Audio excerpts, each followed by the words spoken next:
تو میرے معصوم حاجی بھائیوں اور بہنوں، بلا شک اب وہ لمحہ، مبارک لمحہ قریب آ رہا ہے جس کی آرزو انسان اپنے ہوش سنبھالتے ہی دل میں بسا لیتا ہے۔ ہر بچہ، ہر جوان، ہر بوڑھا، مرد ہو یا عورت، دل کی گہرائی سے یہی خواہش رکھتا ہے کہ زندگی میں کم از کم ایک مرتبہ مدینہ منورہ کی حاضری نصیب ہو جائے اور بارگاہ رسالت صلی اللہ علیہ وآلہ وسلم میں حاضر ہو کر درود و سلام پیش کر سکوں۔ چھوٹا سا ایک بنیادی سا فرق ہے، اس کو سمجھ لیا تو آپ کے لیے بہت آسانی ہو جائے گی۔ ٹریننگ شیڈول شروع ہونے آ جائے گا، تو ٹریننگ شروع ہو رہی ہے، اس کے لیے تیاری کرنی ہے۔ اور سب سے اہم جو ہمارا بیس ہے گا وہ ہے حاجی کیمپ۔ حاجی کیمپ بہت ہی اہم جگہ ہے حاجی کے لیے، اور وہاں پہ کیا کیا کام ہونے ہیں اب رہنے ہیں وہ آپ سمجھ لیں۔ نسک حج کارڈ، یہ اسمارٹ کارڈ ہے، اس میں آپ کے تمام قوائف ہوتے ہیں۔ جیسے ہی آپ مدینہ یا مکہ پہنچیں گے ود ان 24 آورس، بلکہ جاتے کبھی کبھی تو آپ کو جاتے کے ساتھ ہی آپ کا کارڈ آپ کے حوالہ کر دیا جائے گا۔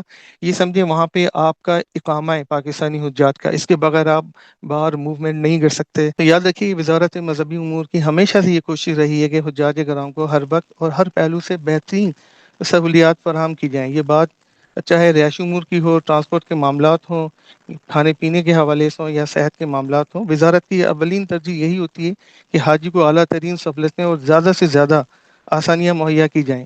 اس حوالے سے وزارت کا ایک ہی نعرہ ہے کہ صحت مند حاجی، آسان حج۔ ہم پہنچ گئے، اب ہماری خواہش ہے کہ جنت میں داخل ہوں، ریاض الجنہ میں۔ تو اس کے پرمٹ لینے کے لیے ہمیں کیا کرنا پڑے گا؟ گزشتہ سال کے کامیاب تجربے کے بعد اس سال بھی ناظم حج کے سیگمنٹ کو برقرار رکھا گیا ہے۔ ہر 100 سے 150 حجات کے لیے ایک ناظم نامزد کیا گیا ہے۔ یہ آپ کا فوکل پرسن ہے جس کے ذمہ آپ کی ہر قسم کی شکایت کا ازالہ کروانا ہے۔ یہ 24 گھنٹے آپ کی بلڈنگ میں اپنے دیگر معاونین کے ساتھ ہر لمحے دستیاب رہے گا۔ آپ کا کھانا پینا، رہائش کا کوئی ایشو، ٹرانسپورٹ کا مسئلہ، آپ کی صحت کا مسئلہ، فلائٹ کا ایشو، ان سب شکایت کے ازالے کے لیے یہ موجود ہے۔ اس کی پرائم ڈیوٹی یہی ہے کہ یہ آپ کی بر وقت مدد کرے۔ حجاج کرام کی لازمی ویکسینیشن کا عمل حاجی کیمپ فعال ہونے سے آخری فلائٹ تک روزانہ کی بنیادوں پر صبح 9 بجے سے سپہر 4 بجے تک بلا تعطل جاری رہتا ہے، بشمول ہفتہ اور اتوار۔ حالانکہ یہ وہ مقام ہے جہاں دل کو مکمل طور پر ادب اور محبت میں ڈوب جانا چاہیے۔ جب آپ وہاں پہنچیں تو نہایت ادب سے بارگاہ رسالت صلی اللہ علیہ وآلہ وسلم میں معتبانہ سلام عرض کریں۔ سامان چلا گیا، حاجی پریشان رہے۔ تو اس حوالے سے حکومت پاکستان نے بہت شاندار سا کام کیا ہے کہ لاسٹ اینڈ فاؤنڈ سیل بنا رکھا ہے۔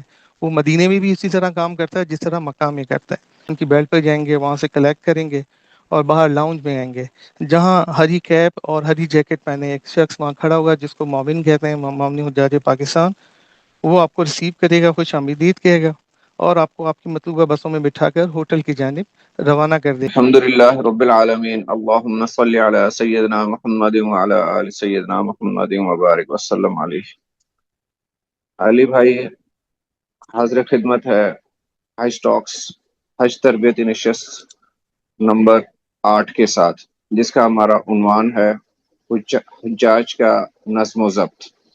اس کے اندر ہم سب سے پہلے مدینہ منورہ چیپٹر کریں گے، اس کے بعد مکہ مکرمہ چیپٹر، مدینہ منورہ میں آپ کی رہائش، بلڈنگ، کھانا، ہوٹلز، مسجد نبوی میں حاضری، روزہ رسول صلی اللہ علیہ وسلم پر حاضری اور انتظامی امور کے تمام مراحل جو ہے وہ اس میں ہم آج کے ٹاپک میں کور کریں گے۔ اسی طرح سے مکہ مکرمہ کے حوالے سے یہاں سے جدہ روانگی، جدہ ایئرپورٹ آمد، وہاں سے پھر مکہ مکرمہ، بلڈنگز، رہائش، ٹرانسپورٹ اور جتنے بھی انتظامی امور کے حوالے سے چیزیں ہیں وہ ہم کور کریں گے۔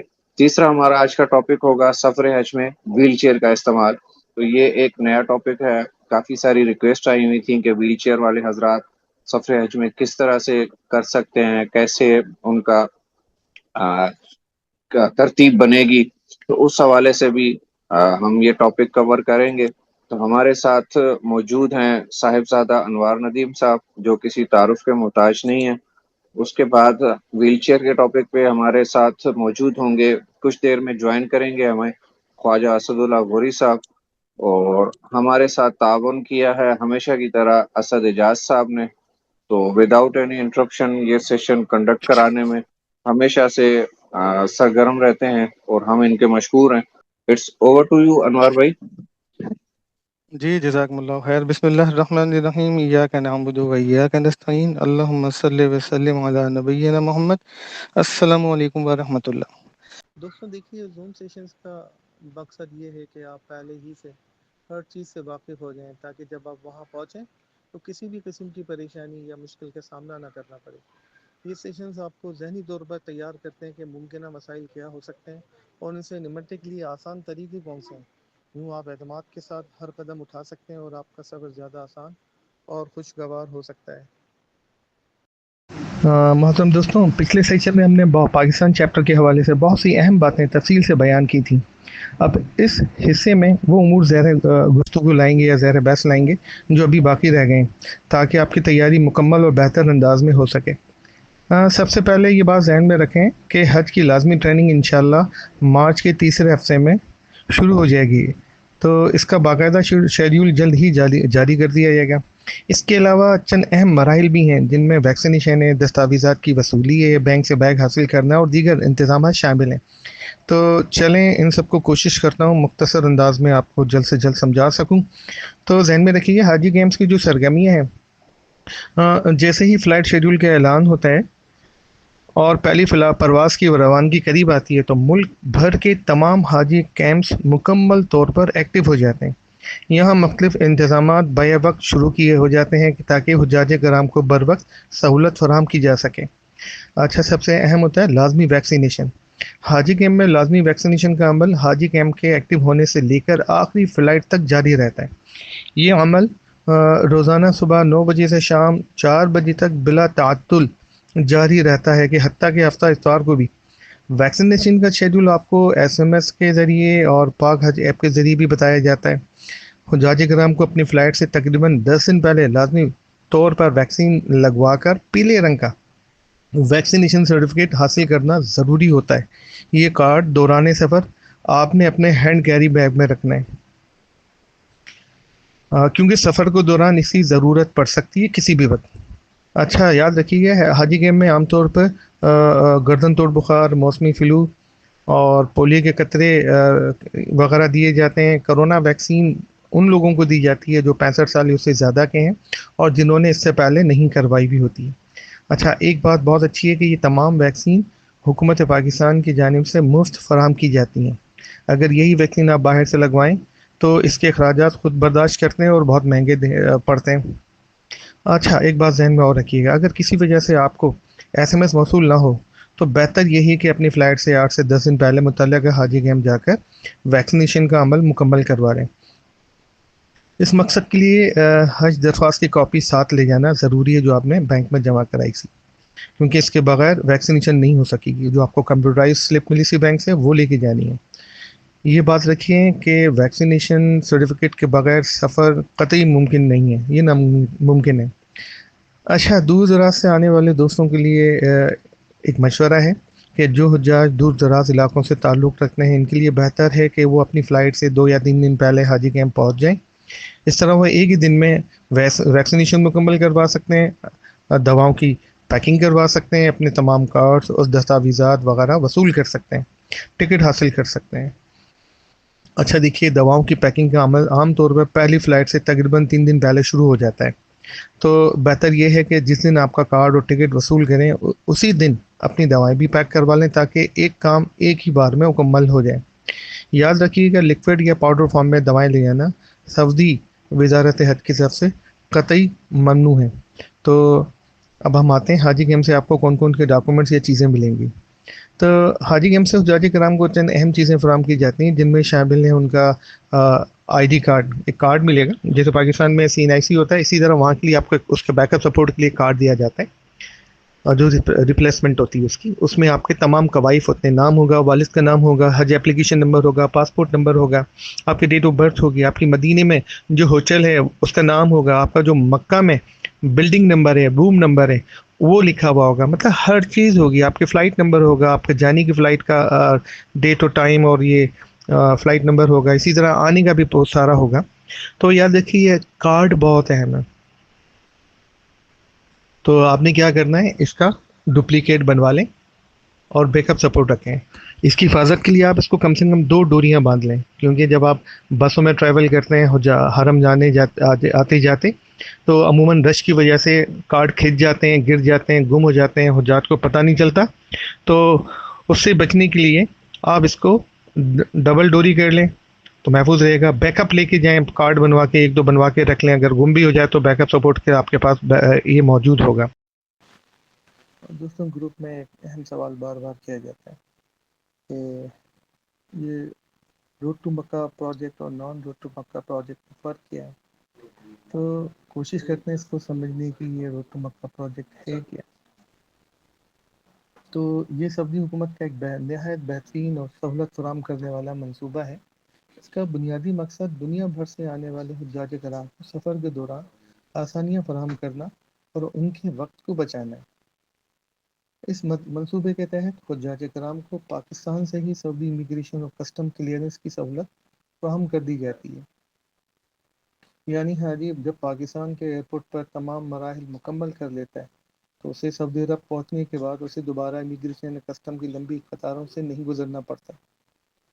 اس سلسلے میں سب سے پہلے پاکستانی انتظامیہ کی جانب سے حاجی کے تمام دستاویزات اور کاغذات کی مکمل جانچ پڑتال کی جاتی ہے. اس کے بعد حجاج کو ایئرپورٹ کے ایک مخصوص حصے میں لے جایا جاتا ہے جہاں سعودی امیگریشن کا عملہ موجود ہوتا ہے. وہاں سعودی عملہ حجاج کرام کی امیگریشن کے تمام مراحل پاکستان میں ہی مکمل کر دیتا ہے. اس کے بعد حاجیوں کو بتایا جاتا ہے کہ اب آپ اپنے آپ کو گویا سعودی عرب میں داخل تصور کریں. اور جب یہ حجاج سعودی عرب پہنچتے ہیں تو انہیں ایئرپورٹ میں مزید امیگریشن مراحل سے نہیں گزرنا پڑتا، بلکہ سیدھے بسوں کے ذریعے اپنی ہوٹلوں تک پہنچا دیا جاتا ہے یا بلڈنگوں تک پہنچا دیا جاتا ہے. اسی طرح ان کا سامان بھی بعد میں ان کے ہوٹل تک پہنچا دیا جاتا ہے. اس طرح حاجیوں کو کافی سہولت ملتی ہے اور ان کا قیمتی وقت بھی بچ جاتا ہے. اچھا، نان روڈ ٹو مکہ کیا ہے؟ اس کو بھی کوشش کرتے ہیں سمجھنے کی. جن پروازوں یا ایئرپورٹس پہ یہ سہولت موجود نہیں ہوتی انہیں نان روڈ ٹو مکہ کہا جاتا ہے. اچھا، روڈ ٹو مکہ پروجیکٹ اس دفعہ اسلام آباد اور کراچی ایئرپورٹ کے لیے محدود کیا گیا ہے. جتنی فلائٹس وہاں سے جائیں گی اور وہاں کے پیسنجر اس سہولت کو اویل کریں گے. تو ایسے حجاج کو سعودی عرب پہنچنے کے بعد وہاں کے ایئرپورٹس پر ہی امیگریشن اور کسٹم کے تمام مراحل مکمل کرنے پڑتے ہیں. پاکستان میں اس وقت کہاں سہولت موجود ہے؟ فی الحال جس طرح میں نے پہلے بتایا کہ یہ سہولت فی الحال تو ہم نے اسلام آباد و کراچی کو دی ہے. لاہور کے حوالے سے بھی بات چیت جاری ہے. اللہ کرے وہ بھی شامل ہو جائے تو لاہور سے جتنے فلائٹ جائیں گے تو وہ ان کے مسافروں کو بھی یہ روڈ ٹو مکہ پروجیکٹ کا فائدہ مل جائے گا.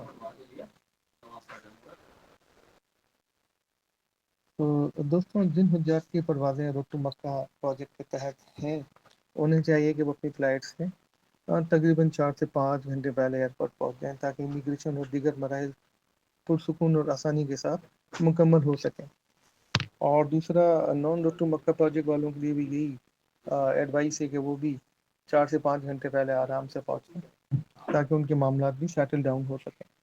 تو ہم اس کو مختصراً یا آسان الفاظ میں اس طرح بھی بیان کر سکتے ہیں: روڈ ٹو مکہ پروجیکٹ حجاج کرام کے سفر کو آسان، منظم اور تیز بنانے کے لیے سعودی حکومت کا ایک بہترین عمل بھی ہے اور پروجیکٹ بھی ہے. چلیں جی، اب ہم پاکستان میں تو ہمارا مراحل پورے ہو گئے ایئرپورٹ کی بھی. اب ہم نے جانا ہے، ہماری فلائٹ تیار ہے. تو پہلے مدینہ چلتے ہیں، یہ دیکھتے ہیں کہ مدینہ منورہ کے ایئرپورٹ پر پہنچنے کے بعد حجاج کرام کے ساتھ کیا مراحل پیش آتے ہیں. تو دوستوں، سب سے پہلے یہ بات یاد رکھیں کہ ابتدائی تقریباً 15 دن پاکستان سے جانے والی تمام پروازیں مدینہ المنورہ پہنچتی ہیں. اس دوران حجاج کرام اپنے عام لباس میں مدینہ جائیں گے، وہ احرام نہیں پہنیں گے، اور بعد میں وہاں سے عمرہ یا حج کے لیے مکہ روانہ ہوتے وقت احرام باندھ لیں گے. روڈ ٹو مکہ کے تحت آنے والے حجاج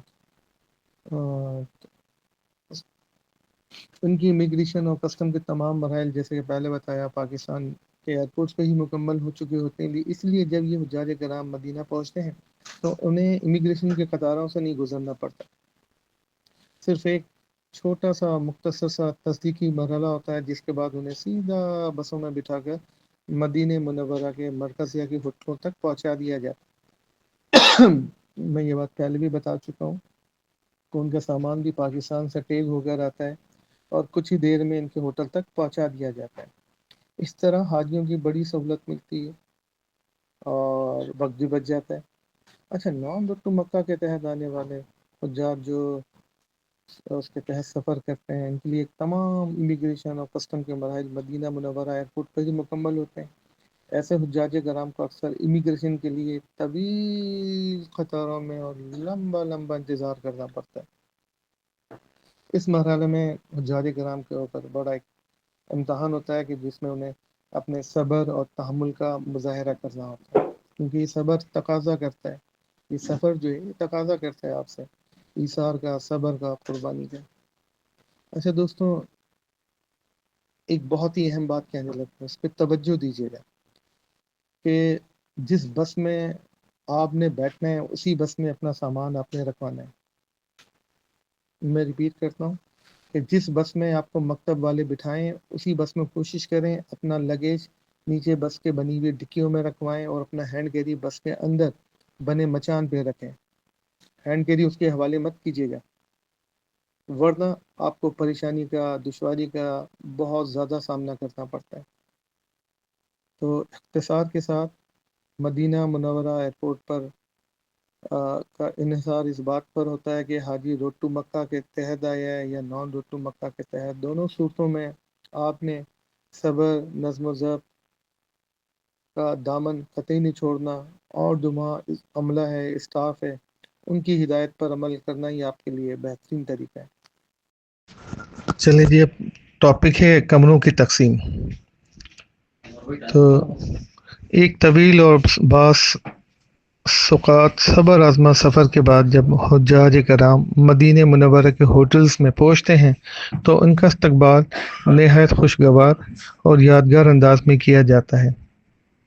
وہاں پاکستان حج مشن کا عملہ، معاون حجاج اور مکتب کا اسٹاف موجود ہوتا ہے جو حجاج کرام کو خوش آمدید کہتا ہے اور ان کی رہنمائی کے لیے تیار رہتا ہے۔ یاد نہیں، عرب معاشرے میں مہمان نوازی ایک خوبصورت روایت ہے۔ اس کی جھلک ہمیں پاکستان کے مختلف علاقوں میں بھی نظر آتی ہے۔ اس لیے جب حجاج کرام وہاں پہنچتے ہیں تو ان کا استقبال بھی اسی روایتی گرم جوشی کے ساتھ کیا جاتا ہے۔ جب آپ خود وہاں پہنچیں گے تو انشاءاللہ اس ماحول کو دیکھ کر آپ کا دل خوشی اور اطمینان سے بھر جائے گا۔ استقبال کے بعد اگلا مرحلہ کمروں کی تقسیم کا ہوتا ہے۔ یہ عمل مکمل نظم و ضبط اور باقاعدہ طریقہ کار کے تحت انجام دیا جاتا ہے تاکہ حجاج کرام کو جلد از جلد آرام اور سہولت فراہم کی جا سکے۔ کمروں کی تقسیم کا بنیادی اصول یہ ہوتا ہے کہ ایک ہی خاندان کے افراد کو حتی الامکان ایک ہی کمرے میں رکھا جائے تاکہ انہیں ایک دوسرے کے ساتھ رہنے میں آسانی ہو۔ تاہم اکثر حجاج کرام آپس میں مشورہ کر کے اپنے دوستوں یا ساتھیوں کے ساتھ گروپ بھی بنا لیتے ہیں اور اسی بنیاد پر کمروں کی الاٹمنٹ کر لی جاتی ہے۔ یاد رہے کہ عام طور پر ہوٹلوں میں مختلف گنجائش کے کمرے ہوتے ہیں، کم از کم 4 افراد کے کمرے ہوتے ہیں، اور جبکہ بعض کمروں میں 6 سے 8 افراد تک کی گنجائش ہوتی ہے۔ جب کمرے الاٹ ہو جاتے ہیں تو اس کے بعد حجاج کرام کو ہوٹل کے حوالے سے ضروری معلومات اور رہنمائی بھی فراہم کی جاتی ہے۔ مثلا ہوٹل میں دستیاب سہولیات، کھانے کے اوقات، کھانے کی جگہ، مسجد نبوی تک جانے کا آسان راستے، نمازوں کے اوقات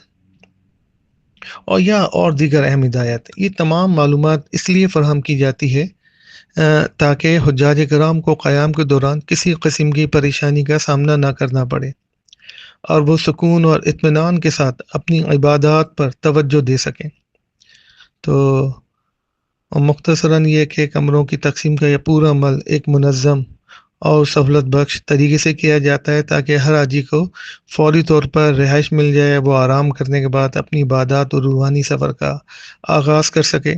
اس کے لیے حجاج کرام کو بھی تعاون کرنا چاہیے، کیونکہ الاٹمنٹ کے وقت ایک عجیب و غریب صورتحال کا بھی سامنا کرنا پڑتا ہے۔ مومنین کو اتنا انڈر پریشر کرتے ہیں، حجاج کرام اتنا شور کرتے ہیں کہ الامان الحفیظ، حالانکہ مومنین آپ کی معاونت کے لیے بیٹھے ہوئے ہیں۔ اس کا جس طرح پہلے میں نے بتایا، ایک آدمی اپنا گروپ بنائے اور خود جا کے کھڑا ہو جائے، بجائے کہ 8 افراد کا گروپ بنا کے وہ سارے 8 افراد ان پہ چڑھ دوڑیں۔ آپ کا فیملی کے ہیڈ ہیں، آپ کے ساتھ 6 افراد ہیں، ان کے کارڈز لے کے جائیں گے آپ، جو کارڈز پاکستان سے ملیں گے وہ کارڈز لے کے آپ وہاں پہنچیں گے، ان کو دکھائیں گے، وہ انٹری کریں گے اور آپ کو کمرہ دے دیں گے۔ چلیں جی، اگلا ٹاپک ہے مدینہ منورہ میں کھانے کے انتظامات۔ تو حاجی بھائیوں، کمروں کی تقسیم کے بعد اگلا اہم مرحلہ کھانے کے انتظامات کا آتا ہے۔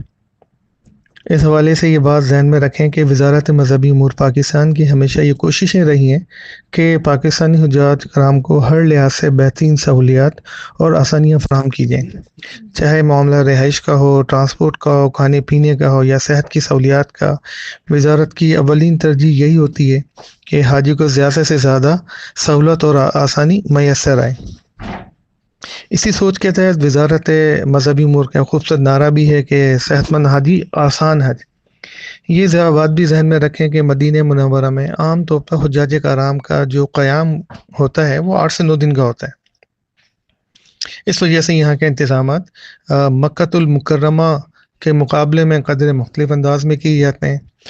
وزارت مذہبی امور اس مقصد کے لیے مدینہ المنورہ میں مرکزیہ کے علاقے میں معیاری سہولیات سے آراستہ ہوٹل حاصل کرتی ہے تاکہ حجاج کرام مسجد نبوی کے قریب رہ سکیں اور انہیں آمد و رفت میں آسانی بھی ہو۔ ان ہوٹلوں میں کھانے کے فراہمی عموماً 2 مختلف نظاموں کے تحت کی جاتی ہے، 2 سسٹمز ہیں۔ ایک ہے فل بورڈ سسٹم۔ اس سسٹم میں کیا ہوتا ہے کہ رہائش کے ساتھ ساتھ تینوں وقت کے کھانے فراہم کرنے کی مکمل ذمہ داری ہوٹل انتظامیہ کی ہوتی ہے۔ اس طریقے میں سمجھیں کہ ناشتہ، دوپہر کا کھانا اور رات کا کھانا عام طور پر ہوٹل کے ڈائننگ ہال میں پیش کیا جاتا ہے۔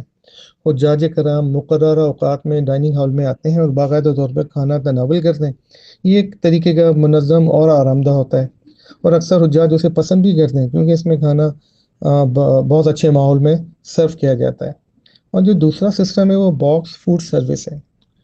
اس سسٹم میں یہ ہوتا ہے کہ اس میں کھانا ہوٹل یا کیٹرنگ سروس کی جانب سے پیک شدہ جو باکسز ہیں اس صورت میں پیش کیا جاتا ہے۔ اس سسٹم میں حاجی مقررہ وقت پر آ کر اپنا کھانے کا باکس وصول کرتے ہیں۔ اس کے بعد وہ اپنی سہولت کے مطابق ڈائننگ ایریا میں، لابی میں یا اپنے کمرے میں جہاں چاہیں سکون سے بیٹھ کر کھا سکتے ہیں۔ اس کو ہم آسان الفاظ میں اس طرح بھی کہہ سکتے ہیں کہ مدینہ منورہ میں کھانے کے یہ انتظامات اس انداز میں کیے جاتے ہیں کہ حجاج کرام کو آسانی، صفائی اور بروقت کھانے کی سہولت میسر ہو۔ مقصد یہی ہوتا ہے کہ حاجی جسمانی طور پر صحت مند اور مطمئن رہے تاکہ وہ اپنی عبادات اور روحانی سفر پر پوری توجہ دے سکے اور جس مقصد کے لیے وہاں گیا ہے اس مقصد کو یکسوئی کے ساتھ ادا کر سکے۔ جی، اب ہم اگلے ٹاپک پہ بڑھتے ہیں، ریاض الجنہ میں حاضری اور پرمٹ کا طریقہ۔ تو میرے بھائیوں، مدینہ منورہ میں حجاج کرام کی ایک بڑی خواہش ہوتی ہے کہ انہیں ریاض الجنہ میں نماز ادا کرنے، عبادت کرنے اور دعا کرنے کی سعادت حاصل ہو جائے، چونکہ یہ جگہ مسجد نبوی کا ایک انتہائی مقدس اور محدود حصہ ہے، اس لیے سعودی انتظامیہ نے وہاں حاضری کے لیے باقاعدہ سسٹم بنا دیا ہے۔ اس سسٹم کے تحت پاکستانی حجاج سمیت تمام زائرین کو پہلے سے پرمٹ حاصل کرنا ضروری ہوتا ہے اور یہ پرمٹ نسک ایپ کے ذریعے لیا جاتا ہے۔ ریاض الجنہ میں حاضری کے لیے سب سے پہلے اپنے موبائل فون میں نسک ایپ انسٹال کرنا ضروری ہے۔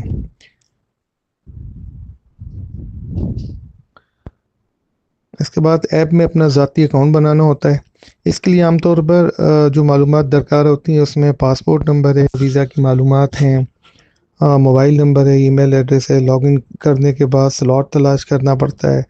اکاؤنٹ بنانے کے بعد ایپ میں ریاض الجنہ کے لیے جو زیارت کے لیے دستیاب وقت جو سلاٹ ہے دیکھے جا سکتے ہیں۔ اپنا وقت بک کریں، دستیاب اوقات میں اپنی سہولت کے مطابق ایک وقت منتخب کر کے پرمٹ بک کر کے لیا جاتا ہے اور پھر اسی مقررہ وقت پر مسجد میں نبوی جا کر حاضری دی جاتی ہے۔ الحمدللہ اس سلسلے میں ہمارے گروپ میں بھی ایسے افراد موجود ہیں جو اس ایپ کے استعمال میں مہارت رکھتے ہیں اور حجاج کرام کی رہنمائی بھی کرتے رہے ہیں۔ ان میں خصوصاً ہیں ہمارے امجد علی میمن المعروف علی بھائی، احمد اقبال میکن، بابر جدون، اور بلکہ میں ایک بات اور ایڈ کروں کہ احمد اقبال میکن صاحب کو تو الحمدللہ ماشاء اللہ تقریباً 24 سے 25 مرتبہ ریاض الجنہ میں گزشتہ سال حاضری کی سعادت مل چکی ہے۔ تو انشاءاللہ آئندہ کسی سیشن میں یہ حضرات اس موضوع پر مزید تفصیلی بریفنگ دیں گے اور عملی رہنمائی بھی فراہم کریں گے تاکہ حجاج کرام آسانی سے نسک ایپ کا استعمال نہ صرف سیکھیں بلکہ کر بھی سکیں اور ریاض الجنہ میں حاضری کا موقع حاصل کر سکیں۔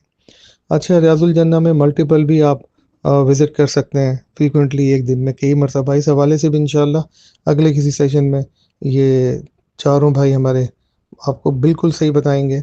تو اگر آپ ریاض الجنہ میں حاضری کی سعادت حاصل کرنا چاہتے ہیں تو نسک ایپ انسٹال کریں اور پھر پرمٹ حاصل کریں۔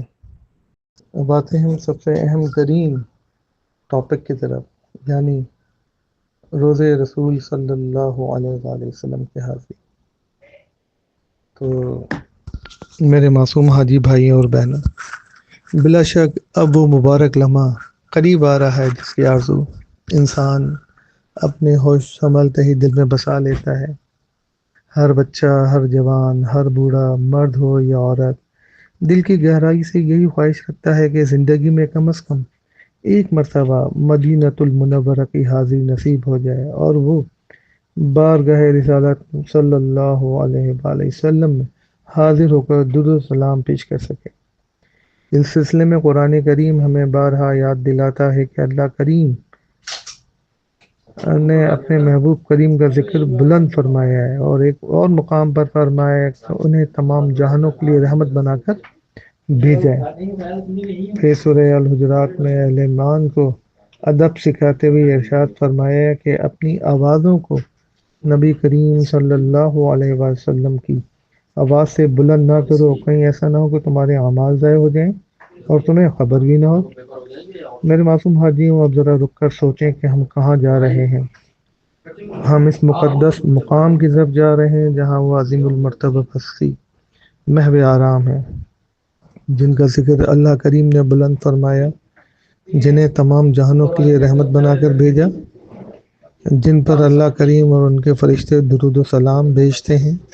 اللہم صلی وسلم علی نبینا محمد۔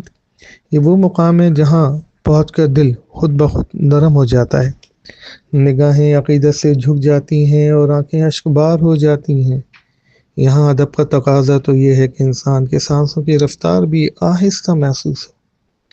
وہاں کا ماحول خشوع و ادب کا تقاضا کرتا ہے، لیکن افسوس کہ بعض اوقات ہم اس عظیم مقام کی حاضری کے وقت دنیاوی مصروفیات میں لگ جاتے ہیں۔ کوئی سیلفی لینے میں مصروف ہو جاتا ہے تو کوئی بلند آواز میں گفتگو کر رہا ہوتا ہے، حالانکہ یہ وہ مقام ہے جہاں دل کو مکمل طور پر ادب اور محبت میں ڈوب جانا چاہیے۔ تو لہٰذا جب آپ وہاں پہنچیں تو نہایت ادب سے بارگاہ رسالت صلی اللہ علیہ وآلہ وسلم میں مؤدبانہ سلام عرض کریں۔ اس کے بعد آگے بڑھ کر جناب ابو بکر صدیق اور جناب عمر فاروق کو بھی سلام پیش کریں اور سلام کے بعد انتہائی ادب اور احترام کے ساتھ وہاں سے رخصت ہو جائیں۔ یقین جانیے اگر انسان ادب اور احساس کے ساتھ روزے رسول صلی اللہ علیہ وآلہ وسلم کی حاضری دے تو اس کے سفر کی اصل روح اور اصل مقصد اسے حاصل ہو جاتا ہے۔ چلیں جی، اگلا ٹاپک ہے lost and found cell.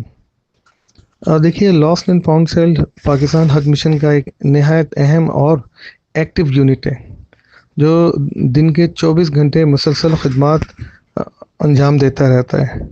Us cell کی ذمہ داریاں حجاج کرام کے سعودی عرب آمد کے پہلے دن سے شروع ہو جاتی ہیں اور آخری حاجی کے وطن واپسی تک جاری رہتی ہیں۔ سعودی عرب پہنچنے کے بعد بعض اوقات حاجیوں کے سامان کی گمشدگی کے واقعات پیش آ جاتے ہیں، خصوصاً ایئرپورٹ، ٹرانسپورٹ کی منتقلی یا رہائش گاہوں کی تبدیلی کے دوران۔ ایسے حالات میں لاسٹ اینڈ فاؤنڈ سیل فوری طور پر متحرک ہو جاتا ہے تاکہ حاجی صاحبان کو درپیش مشکل کو جلد سے جلد حل کیا جا سکے۔ جیسے ہی کسی حاجی صاحب کی طرف سے سامان گم ہونے کی اطلاع موصول ہوتی ہے، معاون عملے کی ذمہ داری ہوتی ہے کہ وہ فوری طور پر متعلقہ سیکٹر آفس اور لاسٹ اینڈ فاؤنڈ سیل کو بروقت آگاہ کریں۔ اس مقصد کے لیے حاجی صاحب کے مکمل قوائف حاصل کیے جاتے ہیں، جن میں نام، پاسپورٹ نمبر، رہائشی بلڈنگ، کمرہ نمبر اور گمشدہ سامان کی مکمل تفصیل شامل ہوتی ہے، جیسی اور بیگ کا رنگ، سائز، شناختی نشان اور دیگر اہم معلومات اطلاعات موصول ہوتے ہیں۔ لاسٹ اینڈ فاؤنڈ سیل فوری طور پر گمشدہ سامان کی تلاش فوری طور پر شروع کر دیتا ہے۔ اس سلسلے میں ایئرپورٹ انتظامیہ، ٹرانسپورٹ سروس، رہائشی عمارتوں کے عملے اور متعلقہ اداروں کے ساتھ رابطہ کیا جاتا ہے تاکہ سامان کو جلد از جلد تلاش کر کے اس کے اصل مالک تک پہنچایا جا سکے۔ الحمدللہ اس منظم نظام اور ہر بروقت رابطہ کاری کی بدولت لاسٹ اینڈ فاؤنڈ سیل تقریباً 95% شکایات کو کامیابی سے حل کرنے میں کامیاب ہو جاتا ہے اور بیشتر حجاج کرام کو ان کا گمشدہ سامان واپس مل جاتا ہے۔ اس طرح ہم دوسرے الفاظ میں کہہ سکتے ہیں کہ لاسٹ اینڈ فاؤنڈ سیل حجاج کرام کی خدمت میں ایک اہم کردار ادا کرتا ہے اور ان کے سفر حج کو زیادہ پرسکون اور آسان بنانے میں مؤثر مدد فراہم کرتا ہے۔ ہاں چلیں جی، اگلا ٹاپک ہے مدینہ منورہ میں پاکستان میڈیکل مشن ہسپتال اور صحت کی سہولیات۔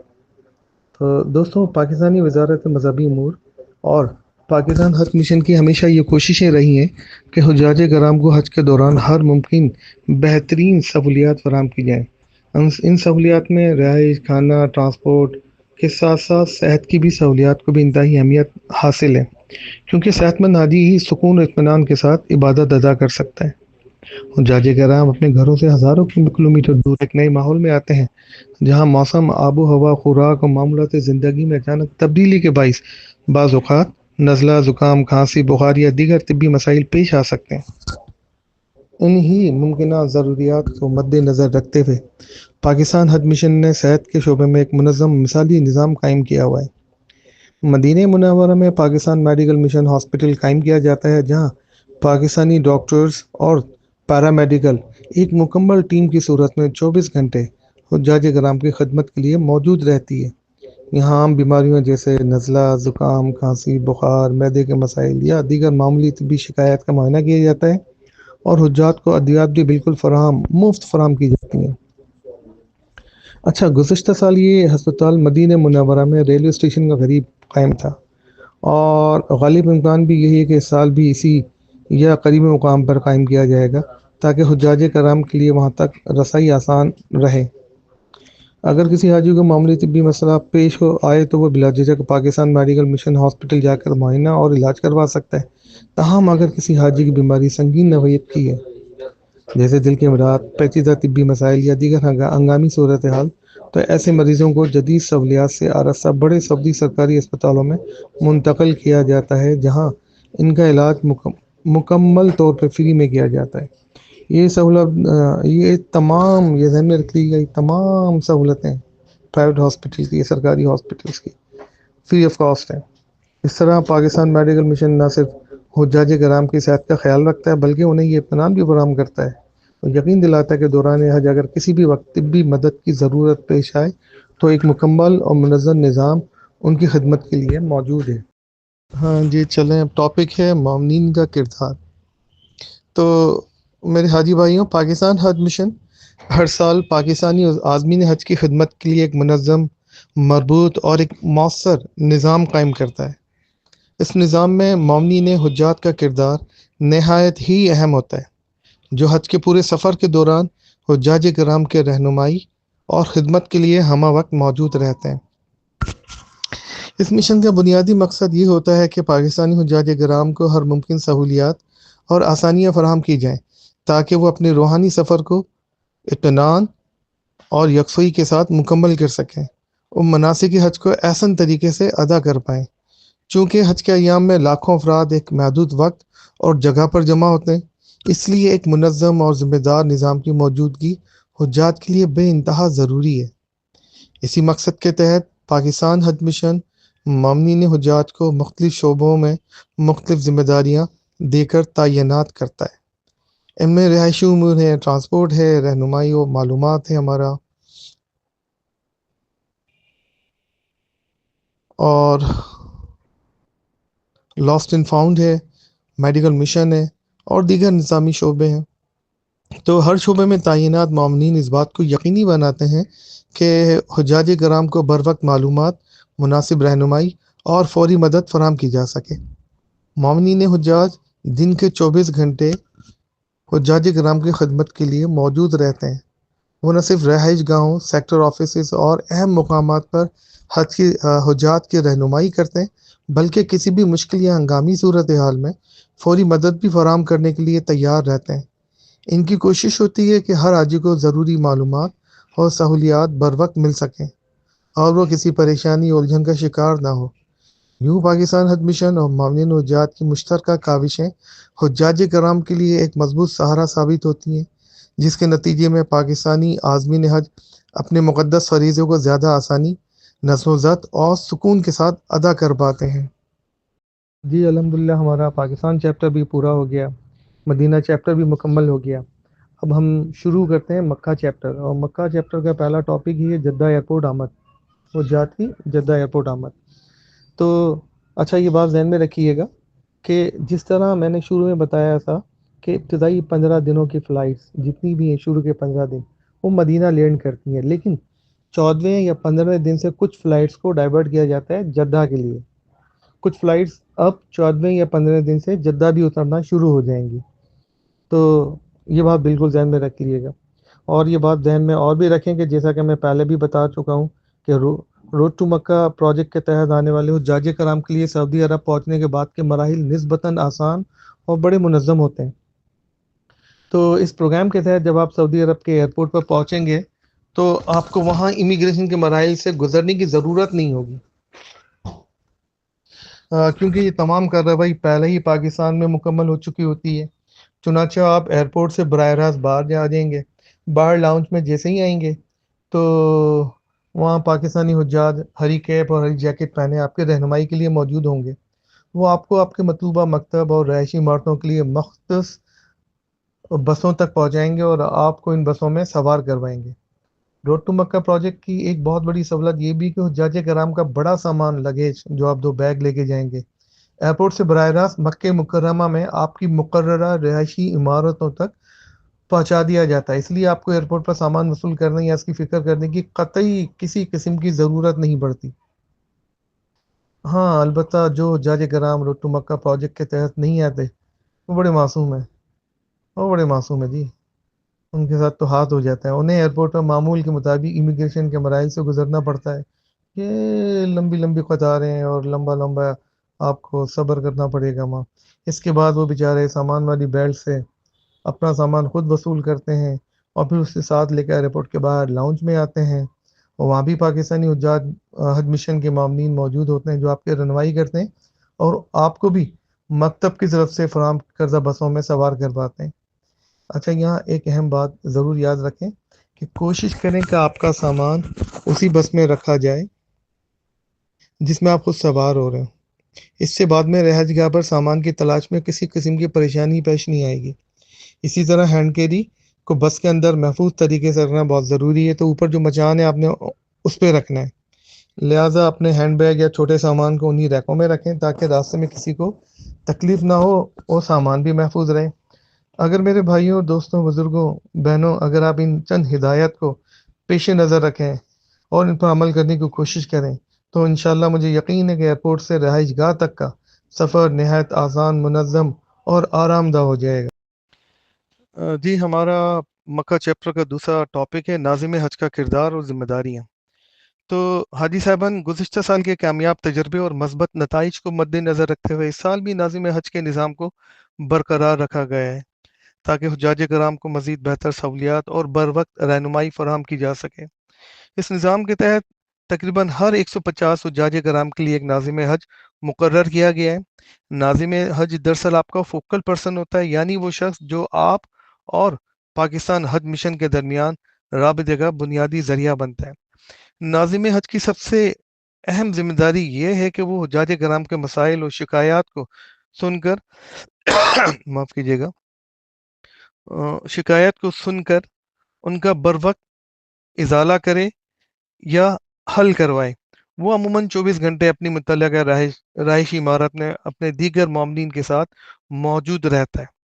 اگر کسی حاجی صاحب کو کسی قسم کی دشواری پیش آئے تو سب سے پہلے ناظم حج سے رابطہ کیا جاتا ہے۔ مثال کے طور پہ اگر کھانے پینے سے متعلق کوئی مسئلہ ہے، ٹرانسپورٹ یا بسوں کے حوالے سے کوئی مسئلہ ہے، ڈسپینسری یا میڈیکل سہولیات سے متعلق کوئی مسئلہ ہے، یا ایمبولینس کے حوالے سے کوئی مسئلہ ہے، یا آپ کی رہائش کے حوالے سے کوئی مسئلہ ہو، تو ان تمام امور کے حل کے لیے ناظم حج بنیادی کردار ادا کرتا ہے۔ وہ متعلقہ حکام تک بات پہنچاتا ہے اور اس بات کو یقینی بنانے کی کوشش کرتا ہے کہ مسئلہ جلد جلد حل ہو جائے۔ دوسرے الفاظ میں ناظم حج حجاج کرام، پاکستان حج مشن اور سعودی حکام کے درمیان ایک اہم رابطۂ کار کی حیثیت رکھتا ہے۔ اس کا بنیادی مقصد اور ذمہ داری یہی کہ حجاج کرام کو ہر ممکن سہولت فراہم کی جائے اور ان کے قیام کو آسان سے آسان تر اور پرسکون بنایا جائے۔ لہٰذا جب بھی کسی قسم کی آپ کو رہنمائی، مدد یا شکایت کے حل کی ضرورت ہو تو بلا جھجک اپنے ناظم حج سے رابطہ کریں، کیونکہ وہی آپ کی خدمت اور سہولت کے لیے مقرر کیا گیا ہے۔ ہمارا مکہ چیپٹر کا تیسرا ٹاپک ہے جدہ ایئرپورٹ سے سامان کی ترسیل۔ تو دوستوں، جدہ ایئرپورٹ پر تعینات پاکستانی حج مشن کے معاونین حجاج کرام کی آمد کے وقت ایک نہایت اہم اور ذمہ دارانہ کردار ادا کرتے ہیں۔ ان کا بنیادی مقصد یہ ہوتا ہے کہ حجاج کرام کو ایئرپورٹ سے رہائش گاہ تک پہنچانے کے تمام مراحل منظم اور آسان طریقے سے مکمل ہو جائیں۔ جب پاکستانی حجاج جدہ ایئرپورٹ پر پہنچتے ہیں تو وہاں موجود معاونین ان کی رہنمائی کرتے ہیں اور خاص طور پر سامان کی منتقلی کی عمل کی نگرانی کرتے ہیں۔ معاونین اس بات کو یقینی بناتے ہیں کہ حجاج کرام کا سامان انتہائی احتیاط اور ترتیب کے ساتھ متعلقہ بسوں میں رکھا جائے تاکہ سفر کے دوران کسی قسم کو الجھن یا نقصان کا خدشہ نہ رہے۔ کوشش کی جاتی ہے کہ زیادہ سے زیادہ سامان انہی بسوں میں رکھا جائے جن میں متعلقہ حجاج کرام سفر کر رہے ہیں، تاکہ منزل پر پہنچنے کے بعد سامان کا حصول آسان رہے۔ تاہم اگر سامان کی مقدار زیادہ ہو اور تمام سامان بسوں میں منتقل کرنا ممکن نہ ہو تو باقی ماندہ سامان ایک ڈائنر ٹرک کے ذریعے محفوظ انداز میں حجاج کرام کی رہائش گاہوں تک پہنچایا جاتا ہے۔ یہ عمل بھی معاونین کی نگرانی میں انجام دیا جاتا ہے تاکہ سامان کی حفاظت اور درست مقام تک ترسیل کو یقینی بنایا جا سکے۔ بعد ازاں یہ سامان براہ راست حجاج کرام کی مقررہ رہائشی عمارتوں تک پہنچا دیا جاتا ہے۔ اس پورے انتظام کا مقصد یہی ہوتا ہے کہ حجاج کرام کو ایئرپورٹ پر سامان کے حوالے سے کسی قسم کی پریشانی یا دشواری کا سامنا نہ کرنا پڑے اور وہ اطمینان کے ساتھ اپنی رہائش گاہ تک پہنچ سکیں۔ جی، ہمارا اگلا ٹاپک ہے عزیزیہ بلڈنگ میں قیام، یعنی مکہ کے رہائشی امور۔ تو چلیے ہم شروع کرتے ہیں اس کو۔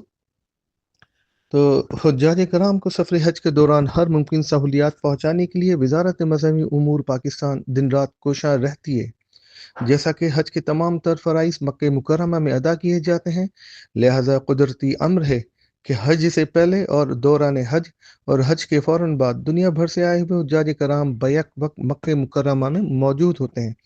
اس صورتحال میں پاکستان حکومت اپنے سرکاری اسکیم کے حاجیوں کے لیے عزیزیہ، نسیم اور بطحا قریش کے علاقوں میں پرتعیش رہائشی ہوٹل کرائے پر حاصل کرتی ہے تاکہ پاکستانی سرکاری حجاج کا مکہ میں قیام زیادہ سے زیادہ آرام دہ، پرسکون اور آسان ہو جائے۔ یہ بلڈنگز حاصل کرنے کا کام حج سے کئی ماہ پہلے شروع کر دیا جاتا ہے اور رمضان کے آنے سے پہلے مکمل کر لیا جاتا ہے۔ بلڈنگز میں حجاج کی آمد و رہائش کو منظم بنانے کے لیے جدید ترین کمپیوٹرائزڈ نظام کے تحت حاجی صاحبان کو کمرے ان کی مکہ بلکہ سعودی عرب آمد سے پہلے ہی الاٹ کر دیے جاتے ہیں۔ ان کمروں کے نمبر، بمیں، بلڈنگ نمبر، سیکٹر نمبر وغیرہ کی تفصیل حاجی صاحبان کے کمپیوٹرائز حاجی کارڈ پر درج ہوتے ہیں، جو کہ ان کو پاکستان میں حاجی کیمپ سے ملتا ہے، جسے انڈکشن کے وقت خاص طور پر اور دیگر معاملات میں ضرورت پڑنے پر معاونین حضرات بآسانی اپنی معاون اپلیکیشن کی مدد سے اسکین کر کے دیکھ سکتے ہیں اور حاجی صاحبان کی ضروری مدد و رہنمائی کر سکتے ہیں۔ مکہ مکرمہ میں رہائش شیئرنگ کی بنیاد پر اور مرد و خواتین کے لیے الگ الگ مختص کی جاتی ہے، لیکن گزشتہ سال ایک نیا ایکسپیریمنٹ کیا، اگلے دو تین سال سے ڈبل بیڈ اور ٹرپل بیڈ کی ایک نئی اسکیم انٹروڈیوس کروائی گئی۔ اچھا دوستوں، زیادہ تر کمرے 4 اور 6 بیڈز پر یا کبھی کبھی 8 بیڈز پر بھی مشتمل ہوتے ہیں۔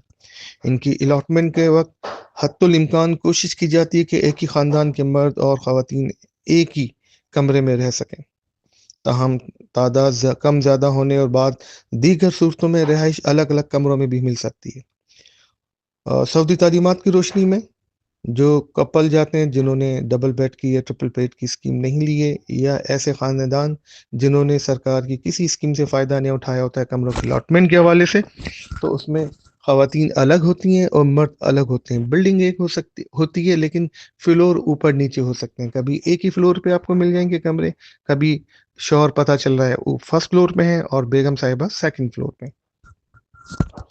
حجاج کو ان بلڈنگز میں ایک میز یعنی ڈائننگ ایریا جہاں پہ الحمدللہ 3 وقت کا کھانا کھا سکتے ہیں، بڑا منظم اور شاندار انتظام کیا جاتا ہے۔ اس کے علاوہ بلڈنگ میں نماز کے لیے ایک مخصوص ایریا بھی کیا جاتا ہے جہاں وقتاً فوقتاً حج سے متعلق ام القریٰ یونیورسٹی کے اساتذہ کرام لیکچر دینے کا سلسلہ جاری رکھتے ہیں۔ کمروں میں ایئر کنڈیشن کی سہولت 24 گھنٹے دستیاب رہتی ہے، جبکہ حجاج کی تعداد کی مناسبت سے واشنگ مشینیں بھی واشنگ ایریا میں یا چھت پر رکھی جاتی ہیں۔ اس سہولت کے علاوہ حجاج کو جائے نماز وغیرہ کے سرکاری تحائف اور بلینکٹ وغیرہ بھی دیے جاتے ہیں۔ تقریباً ہر بلڈنگ کی لابی انتہائی کشادہ ہوتی ہے جہاں حجاج کرام کے بیٹھنے کی مناسب سہولت موجود ہوتی ہے۔ لابی میں نوٹس بورڈ پر حجاج کرام کے لیے وقتاً فوقتاً ہدایات اور معلومات بھی چسپاں کی جاتی رہتی ہیں۔ بلڈنگ میں موجود آپ کا ناظم اور بلڈنگ ڈیوٹی آفیسر بمے دیگر معاونین کے آپ کی مدد کے لیے 24 گھنٹے دستیاب رہتا ہے۔ بلڈنگ مالک کی نمائندگی کے لیے حارس بھی ہر وقت آپ کی خدمت کے لیے کوشاں رہتا ہے۔ حج نسک کارڈ ایک جدید ترین اسمارٹ کارڈ ہے جس میں چپ کے ذریعے حاجی سے متعلق تمام بنیادی معلومات محفوظ کی جاتی ہیں۔ اس کارڈ میں حجاج کرام کا ذاتی ڈیٹا، رہائش، مکتب، ٹرانسپورٹ اور دیگر ضروری معلومات درج ہوتی ہیں۔ سعودی عرب چونکہ اپنے حج نظام کو تیزی سے ڈیجیٹلائز کر رہا ہے، اسی مقصد کے تحت اس کارڈ کو متعارف کروایا گیا ہے تاکہ ہر حاجی کی نقل و حرکت اور سہولیات کو منظم اور محفوظ بنایا جا سکے۔ اس کارڈ کی اہمیت کا اندازہ اس بات سے لگایا جا سکتا ہے کہ اس کے بغیر کسی بھی حاجی کے لیے آزادانہ نقل و حرکت ممکن نہیں ہوتی اور نہ ہی وہ اس کے بغیر حج ادا کر سکتا ہے۔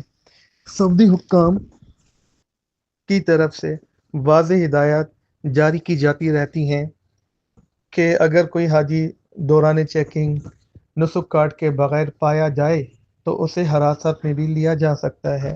اس لیے ہر حاجی کے لیے ضروری ہے کہ وہ یہ کارڈ ہمیشہ اپنے پاس سنبھال کے رکھے۔ کارڈ کے حصول کا طریقہ کار یہ ہے کہ جیسے ہی حجاج کرام کی پرواز مدینہ منورہ یا مکہ مکرمہ پہنچتی ہے تو مکتب کی انتظامیہ فلائٹ کے حساب سے حجاج کو ان کے نسک کارڈ فراہم کر دیتی ہے تاکہ وہ آسانی سے اپنی عبادات اور نقل و حرکت جاری رکھ سکیں۔ گزشتہ برس بعض مواقع پر کارڈ کی بروقت پرنٹنگ نہ ہونے کی وجہ سے کچھ حجاج کو 2 سے 3 دن تک اپنی رہائش گاہوں میں حالت احرام میں انتظار کرنا پڑا، جس سے عمرے کی ادائیگی میں دشواری پیش آئی۔ اس لیے اس معاملے میں ناظم اور متعلقہ عملے کا کردار بہت اہم ہوتا ہے تاکہ حجاج کو فوری طور پر کارڈ فراہم کیا جا سکے۔ اگر خدا نخواستہ کسی حاجی سے کارڈ گم ہو جائے تو اس پر 5,000 سے 10,000 سعودی ریال تک جرمانہ عائد کیا جا سکتا ہے، جس کے بعد نیا یا ڈپلیکیٹ کارڈ جاری کیا جاتا ہے۔ پاکستانی کرنسی میں یہ رقم تقریباً 3.5 لاکھ سے 7 لاکھ روپے تک بنتی ہے، جو ایک بڑی مالی پریشانی کا باعث بن سکتی ہے۔ اس لیے احتیاط بے انتہا ضروری ہے اور بہتر یہ ہے کہ حاجی اس کارڈ کو کسی مضبوط ڈوری کے ساتھ اپنے گلے میں پہن کر رکھیں، کیونکہ حج کے دوران رش اور دھکم پیل میں کارڈ کے گر جانے کا خدشہ ہوتا ہے۔ اگر حاجی شروع سے اس کارڈ کی حفاظت کریں تو وہ کسی بھی غیر ضروری پریشانی اور جرمانے سے بچ سکتے ہیں۔ یہاں یہ ایک بات انتہائی اہم بھی ہے اور اس پہ دھیان بھی دینا ہے کہ اگر خدا نخواستہ یہ کارڈ آپ سے مسپلیس ہو جاتا ہے تو آپ کو حج کی ادائیگی سے روکا بھی جا سکتا ہے۔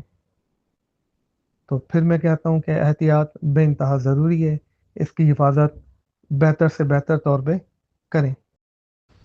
چلیں اب اگر ہمارا اگلا ٹاپک ہے کھانے کے انتظامات، مکۃ المکرمہ میں کھانے کے انتظامات۔ تو بھائیوں، حج کی مقدس عبادت میں مصروف حجاج کرام کو تینوں وقت گرما گرم اور لذیذ و خوش ذائقہ کھانوں کی فراہمی وزارت مذہبی امور پاکستان کا ایک اہم فریضہ ہے، جسے برطریقہ احسن پورا کرنے کے لیے وزارت کی جانب سے سب سے پہلے ایسی کھانا بنانے والی کمپنیوں کا انتخاب کیا جاتا ہے جو پاکستانی ذائقے کے مطابق کھانا تیار کر سکیں۔ اس عمل کو مکمل کرنے کے لیے ایک وقت میں کئی کیٹرر سے معاہدہ کیا جاتا ہے، جنہیں حجاج کرام کی مخصوص تعداد کے حساب سے کھانا بنانے کا آرڈر دینے کے ساتھ ساتھ اس میں اعلیٰ معیار کی سبزیاں، گوشت، تازہ سبزیاں، چاول اور تیل وغیرہ استعمال کرنے کا پابند کیا جاتا ہے۔ اس مقصد کے حصول کے لیے حجاج کرام کی سعودی عرب آمد سے قبل ہی مابین کے ذریعے تمام کیٹررز کمپنیوں کے باورچی خانوں میں اور وہاں موجود اشیاء کا تفصیلی معائنہ کروایا جاتا ہے، اس اور کسی بھی قسم کی خامی کے علم میں آنے پر حجاج کی آمد سے پہلے اسے دور کروا دیا جاتا ہے۔ اس مقصد کے لیے کمپنیوں کو تحریری نوٹسز جاری کیے جاتے ہیں۔ یاد رکھیے گا، مدینہ منورہ کا کلچر انٹائر ڈفرینٹ ہے۔ وہاں جس طرح پہلے بتایا تھا فل بورڈ سسٹم ہے اور باکس پیکڈ کھانا دیا جاتا ہے، لیکن یہاں پہ مکۃ المکرمہ کا کلچر بالکل یکسر الگ ہے۔ یہ آپ کو ڈائننگ ایریا میں کھانا سرو کیا جاتا ہے۔ کھانے کے معیار کو مسلسل ایک جیسا اور حجاج کی پسند کے عین مطابق رکھنے کے لیے ہر سیکٹر میں ایک فوڈ سیکٹر کوآرڈینیٹر اور اس کے نیچے حسب ضرورت اسسٹنٹ فوڈ کوآرڈینیٹر یا کچن انچارجز مقرر کیے جاتے ہیں۔ ہر فوڈ کوآرڈینیٹر کو گاڑی بمے ڈرائیور بھی مہیا کی جاتی ہے۔ اس تمام عملے کی نگرانی اور آپریشن کی نگرانی براہ راست چیف فوڈ کوآرڈینیٹر اپنے دو ڈپٹی صاحبان، deputy chief food coordinator admin اور آپریشنز کی مدد سے کرتے ہیں۔ یہ تمام افراد 24 گھنٹے ان تک محنت کر کے یقینی بناتے ہیں کہ حجاج کرام کو ناشتے اور کھانے کے اوقات میں بہترین کھانا مسلسل فراہم کیا جاتا رہے۔ کیٹرس کو پابند کیا جاتا ہے کہ کھانا ہائیجینک ہو، حفظان صحت کے اصولوں کے مطابق اور اصولوں کو مد نظر رکھتے ہوئے حجاج کے لیے تیار کیا جائے۔ حاجیوں کو ان کی رہائشی عمارتوں میں ہی کھانا فراہم کرنے کے لیے ہر بلڈنگ میں ڈائننگ ایریا کا تعین کیا جاتا ہے جہاں حاجی آرام سے پہنچ سکیں اور جس کی کم از کم گنجائش بلڈنگ میں رہائش پذیر حجاج کی 1/3 ہونا ضروری ہے۔ اس ڈائننگ ایریا میں متعلقہ کیٹرر کی جانب سے تربیت یافتہ اور سمجھدار عملہ مقرر کیا جاتا ہے جو حجاج کو کھانا دینے اور ضروری صاف صفائی رکھنے کا بھی ذمہ دار ہوتا ہے۔ کیٹرر کی جانب سے تازہ کھانا حفظان صحت کے اصولوں کے مطابق تیار کر کے مخصوص گاڑیوں میں ہر بلڈنگ میں وقت پر پہنچایا جاتا ہے۔ کھانا بننے کے عمل کی نگرانی اسسٹنٹ فوڈ کوآرڈینیٹر خود کرتے ہیں تاکہ کوئی کمی بیشی نہ رہے، جبکہ کھانا ہر بلڈنگ پر مقررہ وقت پر پہنچ سکے۔ اس عمل کو سیکٹر فوڈ کوآرڈینیٹر بذات خود یقینی بناتا ہے۔ وہ وقتاً فوقتاً حجاج سے خود بھی ملاقات کرتا ہے اور کھانے کے معیار و ذائقے سے متعلق ان کی رائے لیتا ہے۔ حجاج براہ راست فوڈ کوآرڈینیٹر کو یا آن لائن کمپلین کر کے کھانے کے بارے میں اپنی شکایات بھی درج کروا سکتے ہیں، جنہیں فوری دور کرنا ہر سیکٹر فوڈ کوآرڈینیٹر اور پاکستان حج مشن کی بنیادی ذمہ داریوں میں شامل ہے۔ چلے جی، ہمارا اگلا ٹاپک ہے حرم سلاد ٹرانسپورٹ آپریشن۔ تو پاکستانی حجاج کرام کی سہولت اور آسانی کے پیش نظر مکہ مکرمہ میں ایک باقاعدہ اور منظم حرم سلاد ٹرانسپورٹ آپریشن ترتیب دیا جاتا ہے۔ چونکہ اکثر رہائشی عمارتیں حرم شریف سے تقریباً 7 سے 8 کلومیٹر پر واقع ہوتی ہیں، اس لیے حجاج کرام کو بر وقت اور آرام دہ طریقے سے حرم تک پہنچانے کے لیے خصوصی ٹرانسپورٹ سروس فراہم کی جاتی ہے۔ یہ سہولت پاکستانی حجاج کے حج پیکج کا باقاعدہ اور لازمی حصہ ہے، جس کا بنیادی مقصد یہ ہوتا ہے کہ حجاج کرام بآسانی اور اطمینان کے ساتھ 5 وقتہ نمازوں اور دیگر عبادات کے لیے حرم شریف تک آ جا سکیں۔ اس مقصد کے لیے وزارت مذہبی امور اور پاکستان مشن کنٹرول آفس مکۃ المکرمہ اس حوالے سے معتبر اور تجربے کار مقامی ٹرانسپورٹ کمپنی کے ساتھ باقاعدہ معاہدے کرتی ہے۔ ان معاہدوں کے تحت جدید، کشادہ اور آرام دہ ایئر کنڈیشن بسیں فراہم کی جاتی ہیں جو حجاج کرام کو ان کی رہائش گاہوں سے حرم شریف تک لانے اور واپس پہنچانے کی ذمہ داری ادا کرتی ہیں۔ عموماً ہر 250 حاجی کے لیے ایک بس مختص کی جاتی ہے تاکہ ٹرانسپورٹ کا نظام متوازن اور مؤثر انداز میں چل سکے اور کسی حاجی کو زیادہ دیر انتظار نہ کرنا پڑے۔ حجاج کرام کی سہولت اور ٹرانسپورٹ نظام کی بہتر تنظیم کے لیے مکہ مکرمہ میں واقع پاکستانی رہائشی عمارتوں کو مختلف سیکٹرز میں تقسیم کیا جاتا ہے۔ ہر سیکٹر میں حجاج کی رہائش کے قریب بس اسٹاپس قائم کیے جاتے ہیں تاکہ انہیں بس تک پہنچنے میں زیادہ فاصلہ طے نہ کرنا پڑے۔ اگر کسی سیکٹر میں عمارتیں ایک دوسرے سے زیادہ فاصلے پہ ہیں تو وہاں ایک سے زیادہ بس اسٹاپس مقرر کیے جاتے ہیں۔ اس انتظام کا بنیادی مقصد یہ ہوتا ہے کہ حجاج کو پیدل چلنے میں دشواری پیش نہ آئے اور وہ آسانی کے ساتھ ٹرانسپورٹ کی سہولت سے فائدہ اٹھا سکیں۔ یہ ٹرانسپورٹ آپریشن دن رات 24 گھنٹے مسلسل جاری رہتا ہے۔ نمازوں کے اوقات، خصوصاً نماز جمعہ اور دیگر رش کے اوقات میں حجاج کے ان چیزوں کو مد نظر رکھتے ہوئے اضافی بسیں بھی اس فلیٹ میں شامل کی جاتی ہیں تاکہ آمد و رفت میں کسی قسم کی رکاوٹ یا تاخیر نہ ہو۔ اس طرح حجاج کرام بغیر کسی پریشانی کے بر وقت حرم شریف پہنچ سکتے ہیں۔ اس پورے نظام کی نگرانی اور مؤثر عمل درآمد کے لیے پاکستان حج مشن کی جانب سے پاکستانی معاونین اور مقامی عملہ ڈیپیوٹ کیا جاتا ہے۔ یہ عملہ مختلف مقامات پر اپنی خدمات سر انجام دیتا ہے، جس میں بس اسٹاپس ہیں جو سیکٹر میں بنے ہوتے ہیں، حرم کے قریب ڈراپ پوائنٹس ہیں، یہاں پہ اپنی سروسز پرووائڈ کرتے ہیں۔ یہ معاونین 2 شفٹوں میں کام کرتے ہیں، ہر شفٹ 12 گھنٹے کی ہوتی ہے اور ان کی نگرانی کے لیے چیف ٹرانسپورٹ کوآرڈینیٹر دن کے 24 گھنٹے مصروف عمل رہتے ہیں۔ ان کا بنیادی کام حجاج کی رہنمائی کرنا، بسوں کی آمد و رفت کا نظام کو منظم رکھنا، رش کو قابو میں رکھنا اور کسی بھی ہنگامی صورتحال میں فوری طور پر مدد فراہم کرنا ہوتا ہے۔ اچھا، ایک بات میں یہاں ایڈ کرنا چاہوں گا کہ ہمارے اس حوالے سے ہمارے پاس جو ڈراپ پوائنٹس یا بس اسٹاپس ہیں 2 سیگمنٹ اور سنگل سیگمنٹ بھی ہوتے ہیں۔ 2 سیگمنٹ میں کیا ہوتا ہے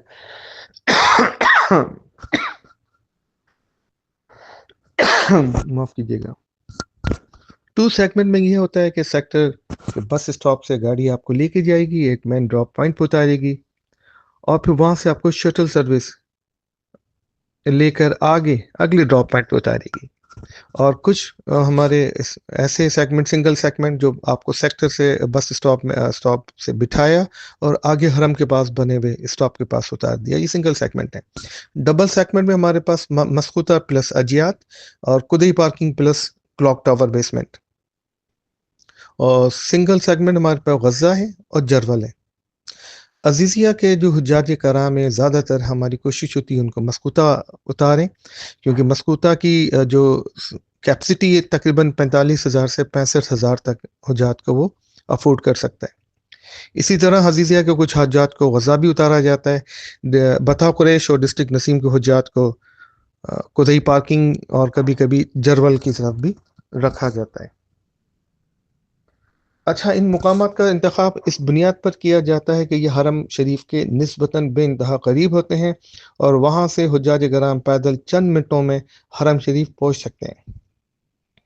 یہ ٹرانسپورٹ صلاحیت آپریشن حج کے آغاز سے لے کر اختتام تک بنا کسی تعطل جاری رہتا ہے، تاہم 5 ذوالحجہ سے لے کے 14 یا 15 ذوالحجہ تک یہ سروس سعودی تعلیمات کی روشنی میں، ہدایت کی روشنی میں عارضی طور پر معطل کر دی جاتی ہے، کیونکہ اس دوران حجاج کرام مناسک حج کی ادائیگی کے لیے منی، عرفات اور مزدلفہ منتقل ہو جاتے ہیں۔ مناسک حج کی تکمیل کے بعد جب حجاج دوبارہ مکہ مکرمہ واپس آتے ہیں تو حرم صلاحیت ٹرانسپورٹ اور آپریشن دوبارہ شروع کر دیا جاتا ہے۔ اس کو ہم اس طرح بھی کہہ سکتے ہیں، حرم صلاحیت ٹرانسپورٹ آپریشن پاکستانی حجاج کرام کے لیے ایک نہایت اہم اور سہولت بخش نظام ہے۔ جس کے ذریعے لاکھوں حجاج کو منظم انداز میں حرم شریف تک آنے جانے کی سہولت فراہم کی جاتی ہے۔ اس منظم اور مربوط انتظام کی بدولت حجاج کرام زیادہ توجہ اور سکون کے ساتھ اپنی عبادات اور حج کے جو روحانی لمحات ہیں ان سے بھرپور طور پہ استفادہ کر سکتے ہیں۔ چلیے دوستوں، ہم اپنا اگلا ٹاپک شروع کرتے ہیں، نوٹس بورڈ کی اہمیت۔ اچھا، نوٹس بورڈ آپ سے باتیں کرتا ہے، وہ آپ کو کچھ بتانا چاہتا ہے، تو جس حاجی صاحب نے اس کی باتیں سن لی، سمجھ لی اور اس پہ عمل کیا، وہ فائدے میں رہیں گے۔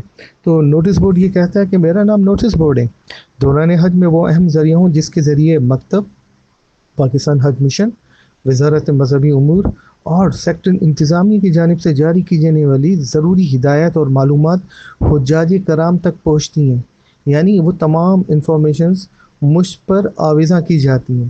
تو دوستوں، آنے والے دنوں کے پروگرامز، بسوں کی روانگی کے اوقات، مدینہ منورہ یا مکہ مکرمہ کی آمد اور روانگی کی معلومات، کھانے پینے کے اوقات، قربانی سے متعلق اعلانات، جمعے کی نماز کے اوقات اور دیگر اہم ہدایات سب سے پہلے مجھ پر ہی آویزاں کی جاتی ہیں تاکہ ہر حاجی تک بروقت اور درست معلومات پہنچ سکیں۔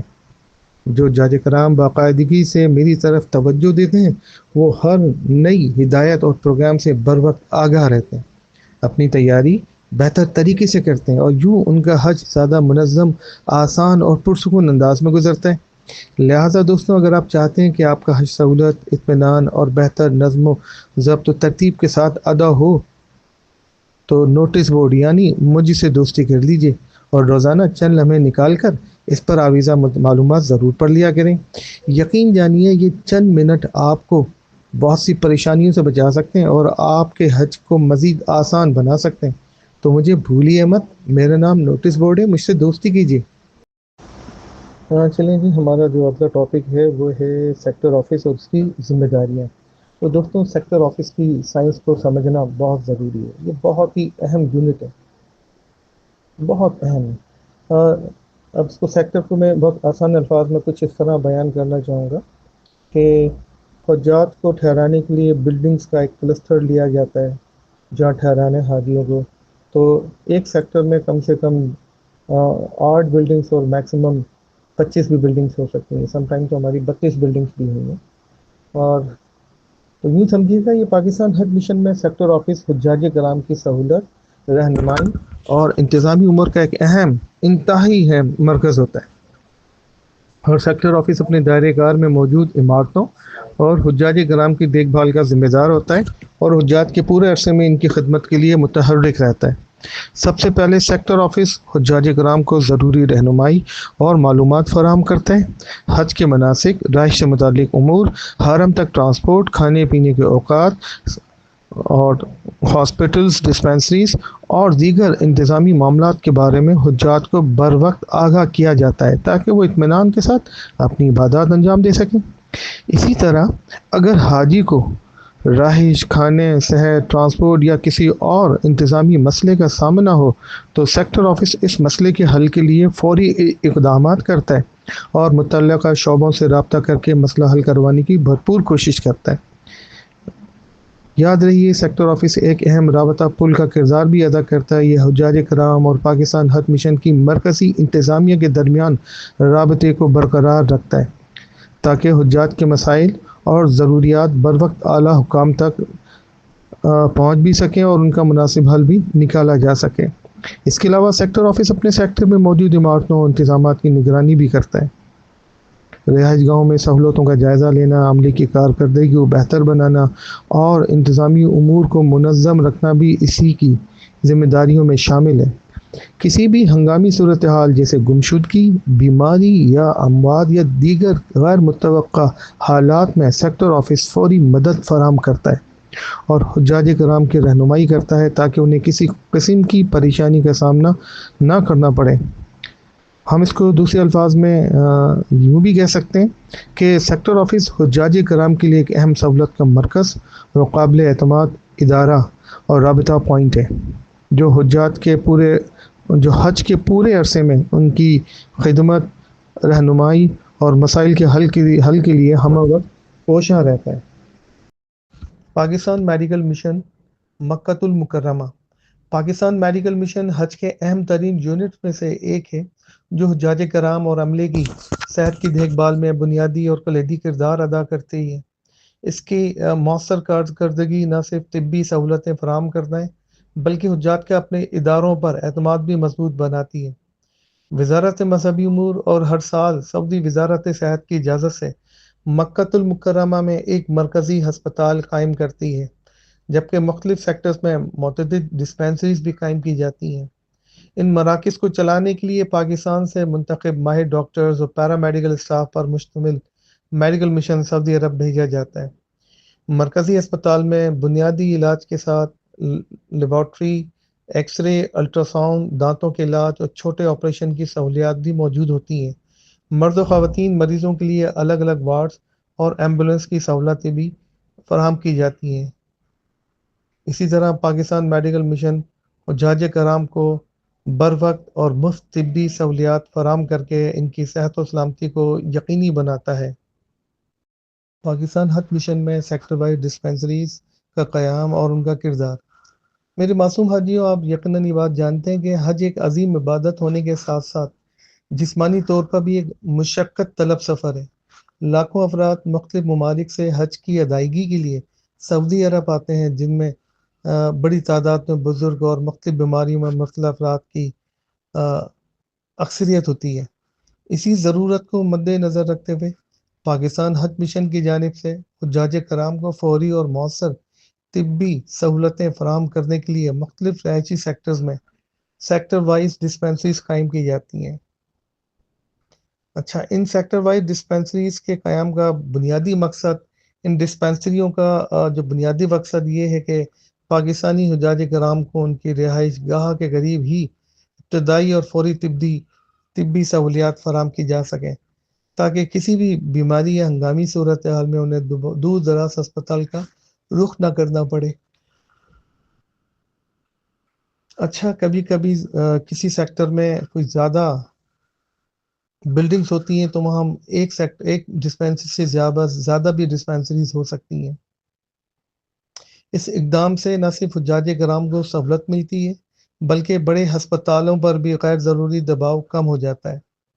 اچھا، اس کا جو اسٹرکچر ہوتا ہے یہ ہے کہ ہر سیکٹر ڈسپنسری میں عموماً جو مستند ڈاکٹر ہوگا، نرسنگ اسٹاف ہوگا، ڈسپنسر ہوگا وغیرہ وغیرہ، یا معاون جو طبی عملہ ہوتا ہے، یہ افراد 2 شفتوں میں 24 گھنٹے حجاج کی خدمت کے لیے تیار رہتے ہیں اور مسلسل روٹیشن پالیسی کے تحت ڈیوٹی سر انجام دیتے ہیں۔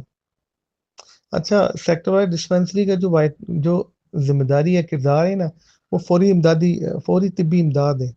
حجاج کرام کو بخار، نزلہ، زکام، معدے کی تکلیف، تھکن، پانی کی کمی یا دیگر بیماریوں کی صورت میں فوری امداد یہیں دی جاتی ہے۔ ڈاکٹر مریض کا ابتدائی معائنہ یہاں کرتا ہے، ادویات تجویز کرتے ہیں اور ضرورت پڑنے پر مزید ٹیسٹ یا علاج کے لیے رہنمائی دیتے ہوئے مین مشن ہاسپٹل میں بھیج دیتے۔ یہاں پہ فری میں ادویات دی جاتی ہیں، یہاں کسی حاجی کو انجیکشن نہیں لگایا جاتا۔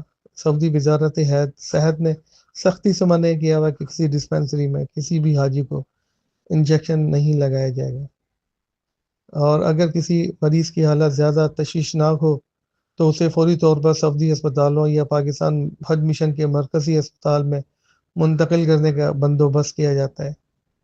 ڈسپنسری کا عملہ حجاج کرام کو گرمی سے بچاؤ، پانی کے استعمال، صفائی اور دیگر احتیاطی تدابیر کے بارے میں آگاہی بھی فراہم کرتا ہے تاکہ بیماریوں سے بچاؤ ممکن ہو سکے۔ کسی بھی ہنگامی صورتحال میں ڈسپنسری کا عملہ فوری رد عمل دیتا ہے اور مریضوں کو بروقت طبی سہولیات فراہم کرنے کے لیے جو بھی ضروری اقدامات ہوتے ہیں وہ کرتا ہے۔ اب سیکٹر وائز ڈسپنسریز در حقیقت پاکستان حج مشن کے طبی نظام کا ایک اہم ترین ستون ہے۔ یہ نہ صرف حجاج کرام کو ان کی رہائش گاہ کے قریب طبی سہولیات فراہم کرتا ہے بلکہ بیماریوں کی بروقت تشخیص، فوری علاج اور ہسپتالوں تک بروقت رسائی کو بھی یقینی بناتا ہے۔ ان ڈسپنسریوں کی موجودگی میں حجاج کرام کے اعتماد میں اضافہ ہوتا ہے اور انہیں سکون کے ساتھ اپنی عبادت ادا کرنے کا موقع ملتا ہے اور یہ مدد فراہم کرتی ہے۔ تو دوستوں یہ کہا جا سکتا ہے کہ سیکٹر وائڈ ڈسپینسری حج آپریشن میں حجاج کرام کی صحت و سلامتی کو یقینی بنانے میں ایک وائٹل رول پلے کرتی ہیں۔ کرٹیکل کیسز اور سبزی ہسپتال۔ دوستوں پاکستان حج مشن کے تحت قائم میڈیکل مشن ہسپتال میں بنیادی طبی سہولتیں فراہم کی جاتی ہیں، مگر بعض بڑے اور پیچیدہ آپریشنز کے لیے جدید سہولتیں میسر نہیں ہوتی۔ اس وجہ سے کرٹیکل یا سیویئر مریضوں کو فوری طور پر مکہ کے بڑے ہسپتال المستشفى نور یا المستشفى ملک فہد بھیجا جاتا ہے، جہاں اعلیٰ ترین طبی سہولتیں موجود ہیں۔ اس عمل کے دوران پاکستان میڈیکل مشن کا عملہ مریضوں کے لیے مکمل کوآرڈینیشن اور معاونت فراہم کرتا ہے۔ میڈیکل مشن کی طرف سے تعینات معاون یا فوکل پرسن مریض اور اس کے لواحقین کے ساتھ رابطے میں رہتے ہیں اور پاکستان میڈیکل مشن اور سعودی حکام کے درمیان رابطہ کاری کو یقینی بناتے ہیں۔ میں یہاں ایک مثال دینا چاہوں گا کہ سن 2022 میں اس وقت بطور زونل کمانڈر مینا میں تعینات تھا۔ میرا کام تھا مانیٹرنگ کرنا۔ میں اپنے سیکٹر کے تمام حجات کی بھی نگرانی کر رہا تھا، جو پکٹس ہیں اس کو بھی دیکھ رہا تھا۔ جمرات کمپلیکس میں دوران رمی معلوم ہوا ہمارے ایک سیکٹر کے حاجی صاحب جن کا تعلق لاہور سے شاہ صاحب کا، ان کو ایک سیویئر ہارٹ اٹیک ہوا۔ فوری طور پر ایئر ایمبولینس کال کی گئی، عملہ آیا، ان کو کلیکٹ کیا اور فوری طور پہ ہیلی کاپٹر کے ذریعے ان کو ملک فہد ہاسپٹل بھیج دیا گیا۔ تو ان کے علاج فوری طور پر وہاں شروع کیا اور ان کا بائی پاس ہوا اور 4 سے 5 دن کے بعد الحمدللہ وہ صحت یاب ہو گیا، ان کو ڈسچارج کر دیا گیا۔ اس دوران میں ان کی فیملی کے ساتھ لاہور میں رابطے میں رہا۔ تو دوستوں یہ واقعہ اس بات کی عکاسی کرتا ہے کہ پاکستان حج مشن کے کرٹیکل مریضوں کے لیے ریفرل سسٹم نہایت منظم اور مؤثر ہے۔ کسی بھی شدید یا پیچیدہ حالت میں مریض کو بروقت جدید سہولتوں والے اسپتال میں منتقل کیا جاتا ہے اور مشن کا فوکل پرسن مکمل رہنمائی اور تعاون فراہم کرتا ہے تاکہ مریض اور اس کے لواحقین دونوں کی سہولت و تحفظ یقینی بنایا جا سکے۔ مکاتب حج، ان کا کردار اور ان کی ذمہ داریاں۔ اچھا دوستوں، حج کے انتظامات میں مکاتب بنیادی انتظامی یونٹ کی حیثیت رکھتے ہیں، جو سعودی حکومت کی جانب سے حجاج کرام کو منظم اور بہتر سہولیات فراہم کرنے کے لیے قائم کیے جاتے ہیں۔ یہ ادارے حج کے مختلف مراحل میں حجاج کی خدمت، رہنمائی اور انتظامی امور کی نگرانی میں مرکزی کردار ادا کرتے ہیں۔ مکاتب کی ذمہ داری یہ ہوتی ہے کہ وہ حجاج کرام کے لیے رہائش، مینا میں خیموں، عرفات میں خیموں اور مزدلفہ میں ٹھہرنے کے انتظام اور دیگر بنیادی سہولیات کا مناسب انتظام یقینی بنائیں۔ انٹرسٹی حجات کی انٹرسٹی ٹرانسپورٹیشن کے لیے بسوں کا ارینج کرنا، ایئرپورٹ سے مکہ لے کے آنا، مکہ سے مدینہ جانا یا مدینے سے مکہ آنا یا مدینے میں ایئرپورٹ سے ہوٹل تک پہنچانا، ٹرانسپورٹ کا سارا انتظام مکاتب کی اپنی ذمہ داری ہے تاکہ حجات کو قیام کے دوران کسی قسم کی کوئی دشواری نہ ہو۔ مشاعر مقدسہ میں جیسے کہ مینا، عرفات، مزدلفہ میں قائم خیموں میں پانی، بجلی اور صفائی کے انتظامات کی دیکھ بھال نگرانی بھی مکاتب کے ذریعے کی جاتی ہے۔ مکاتب کی ذمہ داری ہوتی ہے وہ تینوں وقت کا کھانا حجات کو مشاعر مقدسہ میں مہیا کریں تاکہ حجات کو عبادات کے دوران سہولت اور سکون میسر رہے۔ ٹرانسپورٹ اور گروپ مینجمنٹ میں معاونت، حجاج کرام کی نقل و حرکت کو منظم رکھنے کے لیے مکاتب ٹرانسپورٹ کے انتظامات اور گروپ مینجمنٹ میں بھی معاونت فراہم کرتے ہیں تاکہ حجاج مختلف مقامات پر بروقت اور محفوظ طریقے سے پہنچ سکیں۔ اگر کسی حاجی صاحب کو کسی قسم کا کوئی مسئلہ یا شکایت پیش آئے تو مکاتب انتظامی رابطے کا بھی بنیادی ذریعہ بن جاتے ہیں اور متعلقہ اداروں کے ساتھ مل کر اس کے حل کو یقینی بنانے کی کوشش کرتے ہیں۔ مختصراً میں یہ کہنا چاہوں گا کہ مکاتب حج وہ انتظامی نظام ہے جو حج کے دوران حجاج کرام کی رہنمائی، سہولت اور نظم و ضبط کو برقرار رکھنے میں وائٹل رول پلے کرتے ہیں تاکہ لاکھوں افراد کی عبادت ایک منظم اور پرسکون ماحول میں انجام پا سکے۔ چلیں جی، اب ہمارا ٹاپک ہے قربانی کی ابتدائی معلومات۔ تو دوستوں، سرکاری اسکیم کے تحت حج پر جانے والے پاکستانی حجاج کرام کے لیے اس مرتبہ قربانی کا انتظام پہلے ہی منظم انداز میں کر دیا گیا ہے، کیونکہ حجاج کرام نے قربانی کی رقم حج پیکج کے ساتھ ہی جمع کروا دی ہے۔ اسی وجہ سے انہیں دوران حج قربانی کے لیے کسی قسم کی الگ سے فکر یا انتظام کرنے کی ضرورت نہیں ہوگی۔ حکومتی اسکیم کے حجات کی قربانی کا انتظام پاکستان کی وزارت مذہبی امور سعودی عرب کے سرکاری نظام کے ذریعے کرواتی ہے۔ جب حجاج کرام کی جانب سے قربانی کی رقم جمع ہو جاتی ہے تو اسی بنیاد پر پہلے ہی قربانی کی بکنگ وہاں کروا دی جاتی ہے تاکہ ایام حج میں مقررہ وقت پر قربانی منظم انداز میں انجام دی جا سکے۔ یہ قربانی عموماً مینا میں قائم جدید اور باقاعدہ سلاٹر ہاؤسز میں کی جاتی ہیں، جہاں ہزاروں جانور ایک منظم نظام کے تحت ذبح کیے جاتے ہیں۔ اس سارے عمل کی نگرانی سعودی حکومت کے متعلقہ ادارے کرتے ہیں تاکہ شرعی اصولوں اور صحت و صفائی کے تقاضوں کے مطابق قربانی کا عمل مکمل ہو سکے۔ یوم نحر یعنی 10 ذو الحجہ کو جمرات میں رمی کے بعد قربانی کا مرحلہ آتا ہے۔ سرکاری اسکیم کے حجات کی قربانیاں اسی دن یا اس کے بعد ایام تشریق کے دوران مقررہ ترتیب کے مطابق ادا کر دی جاتی ہیں۔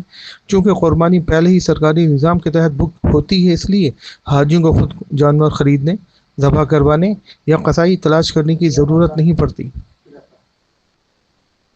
جب قربانی کا عمل مکمل ہو جاتا ہے تو عموماً اس کی اطلاع ڈیجیٹل سسٹم، متعلقہ انتظامیہ یا دیگر سرکاری ذرائع کے ذریعے دی جاتی ہے۔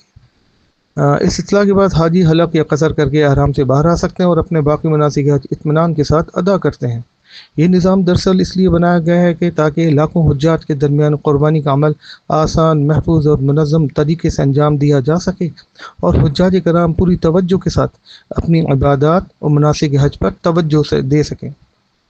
اختصار کے ساتھ میں یہ کہنا چاہوں گا کہ یہ سرکاری حج اسکیم کے تحت جانے والے پاکستانی حجاج کرام کی قربانی اس مرتبہ بھی پہلے سے جمع شدہ رقم کے ذریعے سعودی عرب کے سرکاری اور منظم نظام کے تحت ادا کی جائے گی اور حجاج کرام کو اس سلسلے میں کسی اضافی انتظام یا پریشانی کی ضرورت نہیں ہوگی۔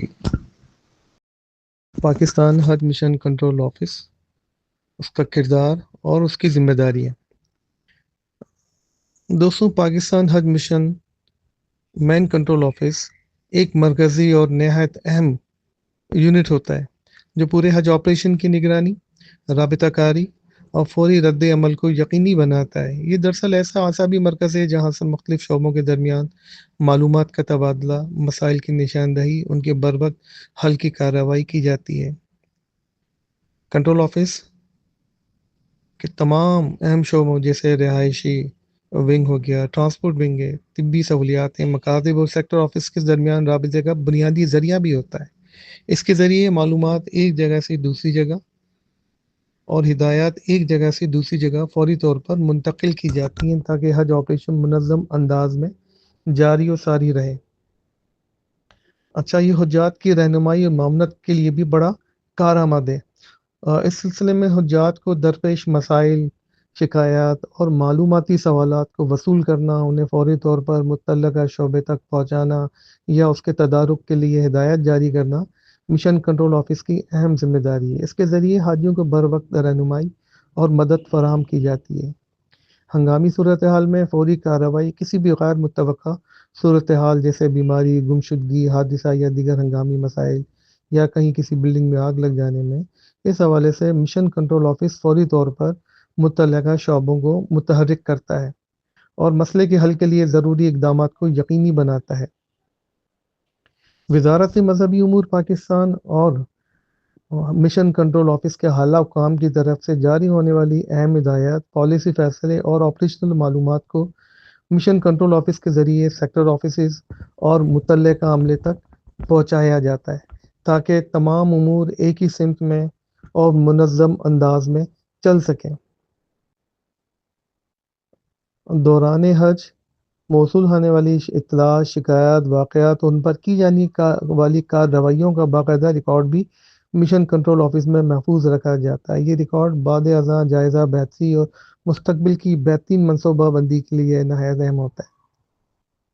حج آپریشن کی حساسیت کے پیش نظر مشن کنٹرول آفس عام طور پر 24 گھنٹے فعال رہتا ہے تاکہ کسی بھی وقت حاجیوں یا عملے کو فوری مدد فراہم کی جا سکے۔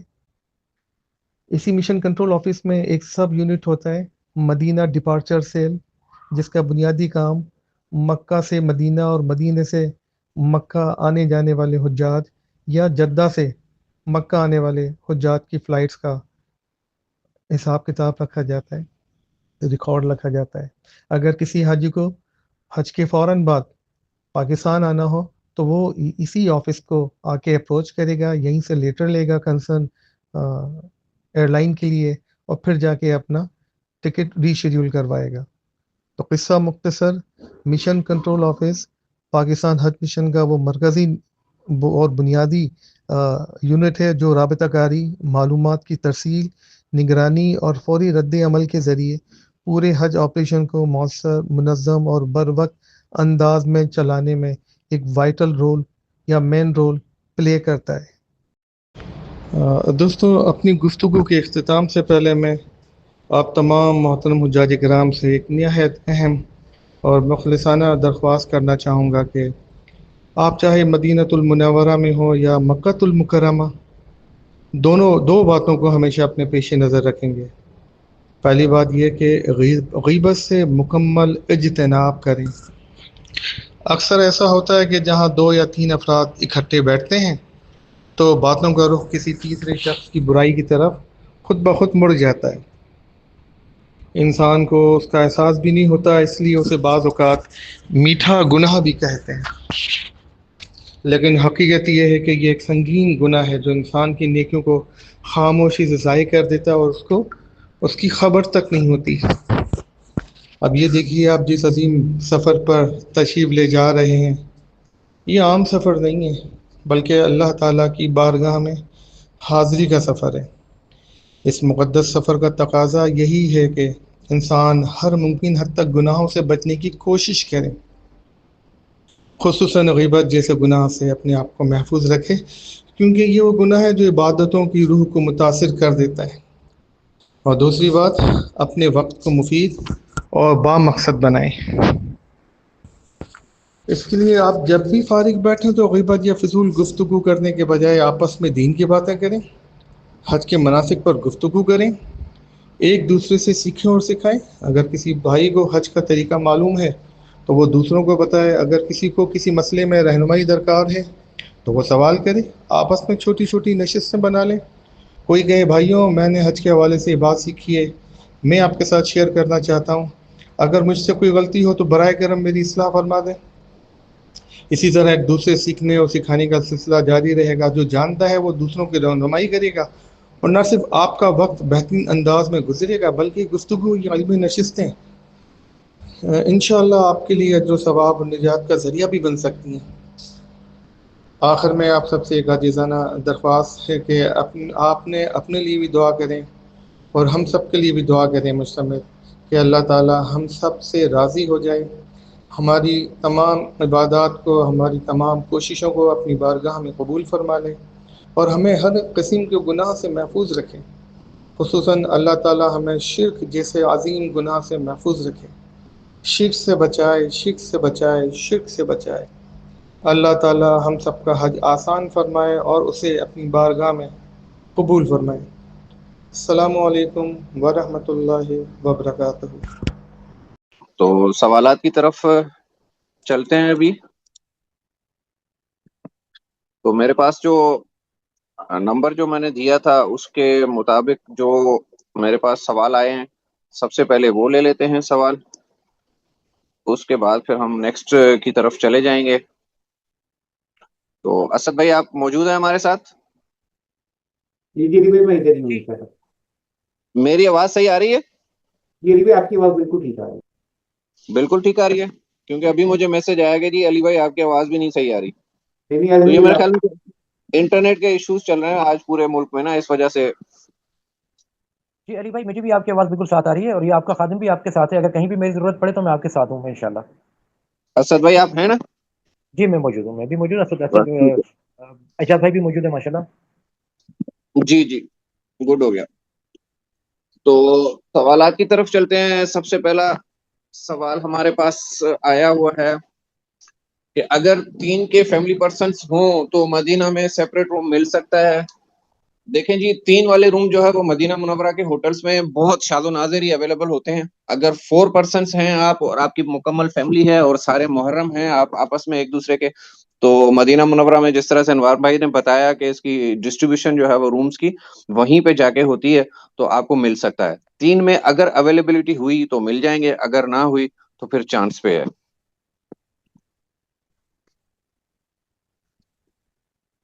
نیکسٹ کوشچن کی طرف آتے ہیں. کیا واٹس ایپ گروپ بنیں گے فار حج گائیڈنس فرام معاونین؟ تو حج کے WhatsApp group last year بھی بنے تھے اور اس دفعہ بھی بنیں گے. جو آپ کے معاونین یا ناظمین ہوں گے ان کے پاس جتنی بھی ایلوکیشن ہوگی 150 کی یا 200 کی، اس حساب سے آپ کے گروپس انشاءاللہ بنیں گے. نیکسٹ کوشچن ہے کہ السلام علیکم. وعلیکم السلام. ہم نے کورونا کی ویکسینیشن نہیں کروائی، سننے میں آیا تھا کہ اس کے سائیڈ ایفیکٹس ہیں، کیا اب حاجی کیمپس میں جنہوں نے ویکسینیشن نہیں کروائی تھی ان تمام کی جائے گی؟ دیکھیں جی، اس کا جواب تو یہ ہے کہ کورونا کی جو ویکسینیشن ہے وہ 65 ایئرس پلس والوں کے لیے کمپلسری ہے. 65 جو انڈر 65 ہیں ان کے لیے نہیں ہے. تو اگر آپ 65 پلس ہیں اور آپ نے ویکسینیشن نہیں کروائی ہوئی تو حکومت پاکستان وزارت مذہبی امور کی طرف سے حاجی کیمپس میں جب آپ ویکسینیشن کروائیں گے تو at the time of vaccination corona vaccination کا بھی انتظام ہوگا. نیکسٹ کوشچن کی طرف چلتے ہیں کہ سر ایک سوال کہ روڈ ٹو مکہ والے حاجیوں کی رہنمائی معاونین کریں گے یا اپنے طور پر کرنا ہوں گے سب کچھ؟ تو روڈ ٹو مکہ والے جو حاجی صاحبان ہیں وہ جیسے ہی فلائٹ سے آئیں گے تو ایئرپورٹ سے باہر نکل کے سامنے معاونین ہی کھڑے ہوتے ہیں، ناظمین ہوں گے یا معاونین ہوں گے یا پاکستان حج مشن کا جو ویلکم اسٹاف ہے وہ آپ کو ویلکم کرے گا اور وہاں پہ جو ہے نا وہ ساتھ ساتھ آپ کو پورے مکمل جو ہے نا وہ گائیڈ کیا جاتا ہے. اور نیکسٹ کوشچن ہے کہ ایک سوال، کیا مدینہ سے مکہ بائی ایئر جائیں گے یا بائی بس یا بائی ٹرین؟ تو بائی ایئر تو نہیں جاتے، بائی ٹرین بھی نہیں جاتے. اس دفعہ ٹرین کے لیے جو ہے وہ 4 یا 5 ہزار حاجیوں کو ٹرائل بیسس پہ جو ہے نا وہ بھیجا جائے گا. تو نیکسٹ ایئرس کے لیے یہ ویلڈ ہوگا. باقی مدینہ سے مکہ یا مکہ سے مدینہ جو ہے وہ بائی بس ہی ٹریول ہوتا ہے. اور اس کے بعد ہے نیکسٹ کوشچن، کیا نسک کارڈ کی فوٹو کاپی نہیں بنا سکتے؟ فوٹو کاپی بنا سکتے ہیں آپ. اس کو ایک ہوتا ہے سافٹ سا لیمینیشن شیٹ آتی ہے نا، تو آپ اس کے اندر بنا کے بھی رکھ سکتے ہیں، لیکن فوٹو کاپی ویلڈ نہیں ہوتی ہے. آپ کو جب بھی آپ جاتے ہیں، حرم جاتے ہیں یا مکہ انٹری ہوتی ہے، پچھلے 2 سالوں سے بہت سختی ہے کہ ایون کہ آپ کو حرم میں بھی نسک کارڈ کے بغیر جو ہے وہ نہیں انٹری آنے دیتے. تو اس کارڈ کی جیسے انوار بھائی نے بھی بہت ڈیٹیل میں بتایا تھا کہ اس کی بہت امپورٹنٹ ہے اور اس کو آپ نے سنبھال کے بھی بہت زیادہ رکھنا ہے. لاسٹ ایئر انہوں نے اس طرح سے کیا تھا کہ جو کارڈ کے جو ڈوری ہوتی ہے، چین ہوتی ہے، اس کا کوئی کلپ وغیرہ جو ہے نا وہ لوز ہو جاتے تھے. تو اس کی بائنڈنگ بھی جو ہے نا وہ اس دفعہ بھی ان کو کہا تو تھا کہ بائنڈنگ اچھی کروائیں، لیکن اب دیکھیں وہ کیا ہوتا ہے. لیکن اس کی بھی پھر بعد میں وہ سوئی دھاگا جو میں نے سامان کی لسٹ میں بتایا تھا نا کہ سوئی دھاگا آپ اپنے ساتھ رکھیں، تو وہ سوئی دھاگا جو ہے نا وہ ایسی چیزوں کے بھی کام آ جاتا ہے کہ جی اس کی جو سافٹ پولی تھین کی ہوتی ہے تو اس کو سوئی دھاگے سے جو ہے نا وہ مضبوط بھی کیا جا سکتا ہے پاؤچ میں ڈال کے. اچھا نیکسٹ کوشچن ہے جی، حرم جانے آنے کے لیے بسز ہم کو کہاں چھوڑیں گی اور آگے ہم کو کس گیٹ سے انٹر ہونا چاہیے؟ تو جی یہ تو سیکٹر وائز اس کی لوکیشن ہوتی ہے بسز کی. آنے جانے کے لیے جو ہماری بسز ہوتی ہیں وہ آپ کو کہاں پہ چھوڑیں گی، جس طرح سے انوار بھائی نے بتایا تھا کہ الگ الگ اسٹاپ ہوتے ہیں. مسکوتا ہے، اجیاد ہے اور جبل کعبہ ہے اور یہ جو ہے غزہ اسٹاپ ہے اور محاسب الجن ہے. تو یہ سارے ڈراپ پوائنٹس ہیں، تو وہاں سے آپ کو پھر آگے پیدل جانا پڑتا ہے. بعض اوقات بعض اسٹاپ جو ہیں وہ ڈبل بس آپ کو لے جائے گی اور بعض میں جو ہے نا وہ سنگل ہے. اب جس طرح سے عزیزیہ بھاتا قریش والے ہیں اور نسیم والے ہیں تو ان کا اسٹاپ کدئی ہوتا ہے، تو کدئی ڈبل ہے، تو کدئی پہ آپ اتریں گے، وہاں سے آپ کی سعودی منسٹری کی جو ارینج بسیں ہوتی ہیں حرم کے لیے جاتی ہیں وہ آپ کو کلاک ٹاور کے بیسمنٹ میں اتاریں گی. وہاں پہ آپ سیڑھیاں چڑھیں گے تو سامنے آپ کا گیٹ آ جائے گا باب عبدالعزیز. تو اسی طرح سے ڈفرنٹ یہ ہیں ڈراپ پوائنٹس. تو وہاں پہ آپ کو جو نیئرسٹ گیٹ ہوگا آپ اس کے سے آرام سے جو ہے نا وہ ایزیلی جا سکتے ہیں. نیکسٹ کوشچنس کی طرف چلتے ہیں.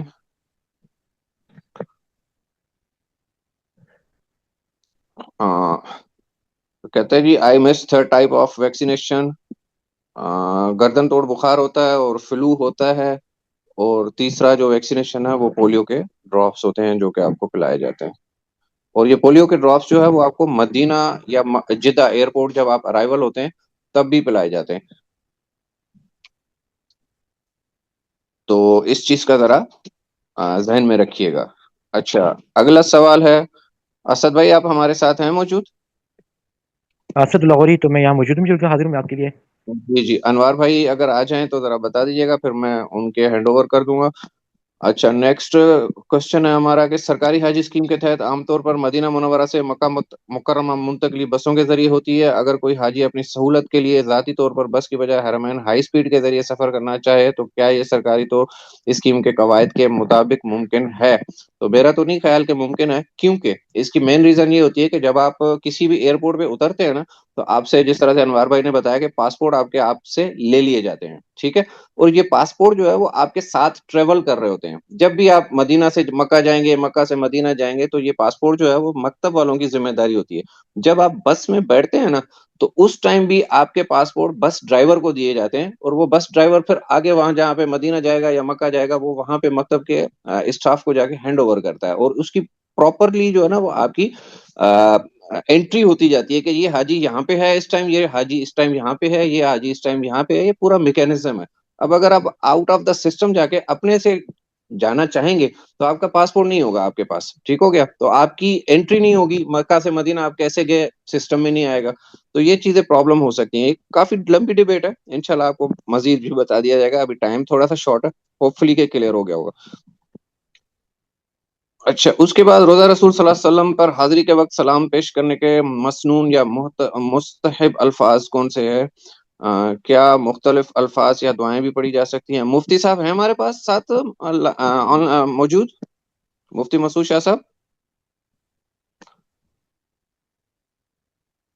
اگر ممکن ہو تو چند مناسب اور مختصر الفاظ میں بتا دیجئے جو حجاج علی وہاں بھائی سلام تو پہ. موجود ہے, میں نے ابھی ان کو کال دوبارہ بنایا, میرا خیال بیچ سے ڈسکنیکٹ ہوا تھا. جی ٹھیک ہو گیا. تو اگر ممکن دوبارہ ہو تو سلام پیش کرتے وقت کیا پڑھ سکتے ہیں؟ تو جی سلام حضور صلی اللہ علیہ وسلم کے روزہ اقدس پر حاضری اور سلام پیش کرنے کا مکمل جو ہے وہ میں نے منزل حج تک کی جو سلائیڈ ہے, سلائیڈ نمبر 88, پڑاؤ نمبر 88, اس میں نے کل ہی شیئر کیا ہے, اور اس میں مکمل تفصیل کے ساتھ میں نے بتایا. اور اگلا جو پڑاؤ ہوگا اس کا انشاءاللہ وہ آداب کے حوالے سے بھی ہوگا. تو میں مختصراً بتا دیتا ہوں کہ آپ جب بھی باب السلام سے داخل ہوں, نظر نیچے کیے ہوئے, موبائل آف کیے ہوئے, چپلیں باہر اتارے ہوئے, اور ادب و احترام کے ساتھ جائیں, اور جیسے ہی معاوضہ شریف پہ پہنچیں تو وہاں پہ آپ کو 2 جالیاں نظر آتی ہیں, 3 جالیاں ہیں بیسیکلی, اور پہلی جالی چھوڑ کے اور دوسری جالی والا جو حصہ ہے اس کے اندر 3 سوراخ ہیں. جو سب سے بڑا سوراخ ہے اس پہ لکھا ہوگا ہنا رسول اللہ. تو وہاں پہ بالکل ادب و احترام کے ساتھ سامنے کھڑے ہو کے الصلاۃ والسلام علیک یا رسول اللہ, الصلاۃ والسلام علیک یا حبیب اللہ. تو اس کے بعد آپ درود شریف پڑھیں, درود ابراہیمی جو آپ نماز میں پڑھتے ہیں. اس کے بعد التحیات پڑھیں, التحیات للہ والصلوات والطیبات. تو یہ پھر اس کے بعد پھر جو ہے نا وہ دعا کریں, اور اگر کسی اور نے سلام کرنے کا کہا ہے تو ان کی طرف سے بھی سلام عرض کریں. پھر آگے تھوڑا سا 2 قدم بڑھائیں گے تو دوسری جالی کا دوسرا سوراخ آئے گا, وہاں پہ حضرت ابو بکر صدیق رضی اللہ تعالیٰ عنہ کو سلام پیش کیجئے, اور اس کے بعد پھر آگے حضرت عمر رضی اللہ تعالیٰ عنہ کو سلام پیش کیجئے, اور پھر سیدھے چلتے جائیے. سامنے جو ہے نا وہ بقی ہوگا, بقی سے جو ہے نا وہ باہر نکل آئیں ادب و احترام کے ساتھ. تو یہ تھوڑا سا مختصر طریقہ تھا, اس کی میں نے سلائیڈ بھی شیئر کی ہے. تو اب آگے چلتے ہیں. نیکسٹ کوشچن ہے, اگر مزدلفہ میں رش یا گیٹس بند ہونے کی وجہ سے کوئی حاجی ٹرین مس کر دے تو ہر وقت منی منتقلی کے لیے حکومت کی جانب سے کیا متبادل انتظام ہوں گے؟ مزدلفہ میں رش یا گیٹس بند ہونے کی وجہ سے کوئی حاجی ٹرین مس کر دے, ٹرین دیکھیں ٹرین تو چلتی رہتی ہے نا, ٹرین مس ہونے کا نہیں ہے. ٹرین آپ کی 24 گھنٹے چلتی رہتی ہیں, اس کا ایک پورا ٹریک ہے, اس کے اندر جو ہے نا وہ اس کے اوپر چل رہی ہوتی ہیں. ہر ٹرین ہر 1 منٹ کے بعد ٹرین آتی رہتی ہے, اور آپ چلتے رہیں, اس میں مس ہونے کا سوال ہی پیدا نہیں ہوتا. دوسرا آپ کا سوال ہے, ایام حج میں خصوصاً رمی کے بعد جمرات سے مسجد الحرام اور واپسی کے لیے عام طور پر ٹرانسپورٹ دستیاب نہیں ہوتی. کیا سرکاری حج اسکیم کے حجاج کے لیے اس حوالے سے کسی خصوصی ٹرانسپورٹ انتظام پر غور کیا گیا ہے؟ سرکاری اسکیم پہ دیکھیں جو ٹرانسپورٹ کا نظام ہوتا ہے حج کے 5 دنوں میں وہ ٹوٹل سعودی گورنمنٹ کے پاس ہوتا ہے، اور ٹرانسپورٹ آپ کو اپنے خیموں تک پہنچانے کے لیے ٹرانسپورٹ کا انتظام دیا جاتا ہے کہ آپ عزیزیہ سے مینا پہنچیں گے بائی خیمے کے بائی بس، اور مینا سے آپ کی اگر ٹرین ہے تو آپ ٹرین میں جا سکتے ہیں، اگر آپ کی بس ہے تو بس میں جا سکتے ہیں، اگر آپ پیدل جانا چاہیں تو دونوں کے لیے یہ آپشن ہوگی۔ یہ ہم تمام چیزیں جو ہے نا وہ سیشن نمبر 3 اور 4 میں کور کر چکے ہیں۔ تو اس کے علاوہ کوئی عرفات بھی ایسے ہی جائیں گے، عرفات سے واپسی بھی آپ مزدلفہ آئیں گے، مزدلفہ سے بعد جو ہے نا وہ آپ کو ٹرانسپورٹ نہیں دی جاتی، آپ پیدل ہی ہوتے ہیں۔ اور اس کے بعد طواف زیارہ کے لیے آپشنل ہوتی ہے کہ وہاں پہ کچھ ایسے ادارے ہیں جو کہ بسز وغیرہ چلا رہے ہوتے ہیں۔ 2024 کی اگر میں بات کروں تو آپ جمرات سے جب آگے نکلتے ہیں شیشہ بن داؤد پہ، وہاں سے بسیں مل جاتی تھیں، اور 2 بجے کے بعد، دوپہر 2 بجے کے بعد 10 تاریخ سے 10 ذی الحجہ کی تو بسیں چل رہی تھیں اور حاجی صاحبان جا رہے تھے۔ 2025 کی میں بتاؤں کہ وہاں پہ شیشہ بن داؤد پہ کوئی بسیں نہیں تھیں، جبکہ یہ بسیں آپ کی 511 چوک کے پاس آ گئی تھیں 62 نمبر سڑک پہ، تو وہ بھی 2 دن بسیں چلتی رہی ہیں۔ تو یہ اب ڈیپینڈ کرتا ہے اس ٹائم کے بسوں کی کیا پوزیشن ہے، کون سی بسیں آتی ہیں۔ بعض 521 اور 522 نمبر سڑک جو ہے اور کبری فیصل کے پاس سے کچھ پرائیویٹ بسیں بھی ارینج ہوتی ہیں جو کہ چلا رہے ہوتے ہیں، اور وہ پر پرسن کے حساب سے کوئی 50 ریال لے رہا ہوتا ہے، کوئی 100 ریال لے رہا ہوتا ہے، لیکن بسیں بھی آپ کو اس اسٹاپ پہ اتارتی ہیں جو بہت دور ہوتے ہیں، یا جس طرح سے جبل کعبہ ہے وہاں پہ اتارے گی، یا غزہ کے والا جو اسٹاپ ہے وہاں پہ اتارے گی۔ اس کے علاوہ آپ کی ایک ٹرانسپورٹ یہ بھی ہے، مکہ بس سروس کی ٹرانسپورٹ بھی ہے، وہ بھی چل رہی ہوتی ہے، اس میں بھی آپ جا سکتے ہیں، وہ بھی غزہ بس اسٹاپ پہ اتارے گی، شیشہ بن داؤد پہ اس کا اسٹاپ ہے۔ تو یہ ساری ٹرانسپورٹ کے حوالے سے انشاءاللہ جو ہے وہ ہم آل ان ون ٹچ اور اس کے میپس والے سیشن میں مزید کریں گے۔ اگلا سوال ہے، حج کی تکمیل کے بعد کیا سرکاری حج اسکیم کے تحت حجاج کو جدہ، ریاض یا دیگر سعودی شہریوں کا سفر کرنے کی اجازت ہوتی ہے؟ اگر اجازت ہے تو اس کے لیے کیا باقاعدہ طریقہ کار موجود ہے اور حدود و قیود ہیں؟ جی، جدہ تو جا سکتے ہیں، ریاض یا جو دور والے شہر ہیں ان میں بہتر یہی ہوگا کہ حج کے بعد، حج سے پہلے تو آپ کو میں ریکمینڈ کروں گا کہ کوئی بھی بندہ حج سے پہلے کہیں پہ بھی ٹریول نہ کرے۔ حدود حرم سے باہر اگر آپ نے جانا ہے زیارات کے لیے یا احرام کے لیے، عمرے کی نیت کرنے کے لیے تو ٹھیک ہے، ورنہ میقات سے باہر کسی صورت بھی نہ جائیں، ایون کہ جدہ بھی نہ جائیں، کیونکہ حج سے پہلے جو ہے وہ اللیگل حج کرنے والوں کے خلاف جو ہے نا وہ پکڑ دھڑکا کا سلسلہ شروع ہوا ہوتا ہے، اور آپ کو پھر اس میں پریشانی ہو سکتی ہے۔ حج کے بعد آپ اپنے طور پہ جا سکتے ہیں، جدہ بھی جا سکتے ہیں۔ اگر ریاض تھوڑا سا لمبا سفر پڑ جاتا ہے تو بہتر یہی ہوگا کہ آپ حج مشن، پاکستان حج مشن کو انفارم کر کے ان سے پرمیشن لے کے پھر آپ موو کر لیں۔ نیکسٹ کوشچن کی طرف چلتے ہیں۔ یہ کوشچن آیا ہے کہ جی حرم پاک میں جو بس چھوڑتی ہے تو واپسی کے لیے کتنا وقت دیتی ہے؟ دیکھیں جی، جو بسوں ٹرانسپورٹ ہے، سلاد ٹرانسپورٹ کہتے ہیں اس کو، جو سلاد ٹرانسپورٹ چلتی ہے وہ اس میں آپ کا 24 گھنٹے چل رہی ہوتی ہے۔ ایک بس آئے گی، اس کے بعد 10 منٹ کے بعد دوسری بس آ جائے گی، 10 منٹ کے بعد تیسری بس آ جائے گی، جو آپ کا ڈراپ پوائنٹ ہوگا وہیں پہ جو ہے نا وہ بسیں آپ کی ملیں گی، اور جہاں پہ آپ کی بلڈنگ ہے وہاں کے جو بلڈنگ کا جو ڈراپ پوائنٹ ہوگا، یا کچھ آپ کی بلڈنگ کے باہر بھی اتار سکتی ہے، کچھ آپ کے ساتھ والی بلڈنگ میں بھی اتار سکتی ہے، تو اس طرح سے ترتیب ہوتی ہے۔ تو دستیاب ہوتی ہیں 10 منٹ 15 منٹ کے وقفے سے آپ کو مل جاتی ہے، کوئی مسئلہ نہیں ہے۔ باقی جو ڈراپ پوائنٹس ہیں مکہ مکرمہ میں، وہاں پہ ہر نماز کے بعد جو ہے نا، خصوصاً عشاء کی نماز کے بعد بہت زیادہ رش ہو جاتا ہے، تو ایسے میں تجویز یہ کرتا ہوں کہ آپ نماز کے بعد جو ہے نا کم از کم 15 منٹ آدھا گھنٹہ جو ہے نا وہ وہیں پہ بیٹھے اپنے ذکر و اذکار کریں، یا ایک طواف کرنا ہے تو طواف کر لیں، یا درود شریف پڑھ لیں، اور نماز پڑھنی ہے، قضا نمازیں پڑھنی ہے وہ پڑھ لیں، عبادت کریں۔ تو یہ جو رش والے اوقات ہیں نا، یہ آپ کے یوٹیلائز بھی ہو جاتے ہیں اور آپ رش سے بھی بچ جاتے ہیں۔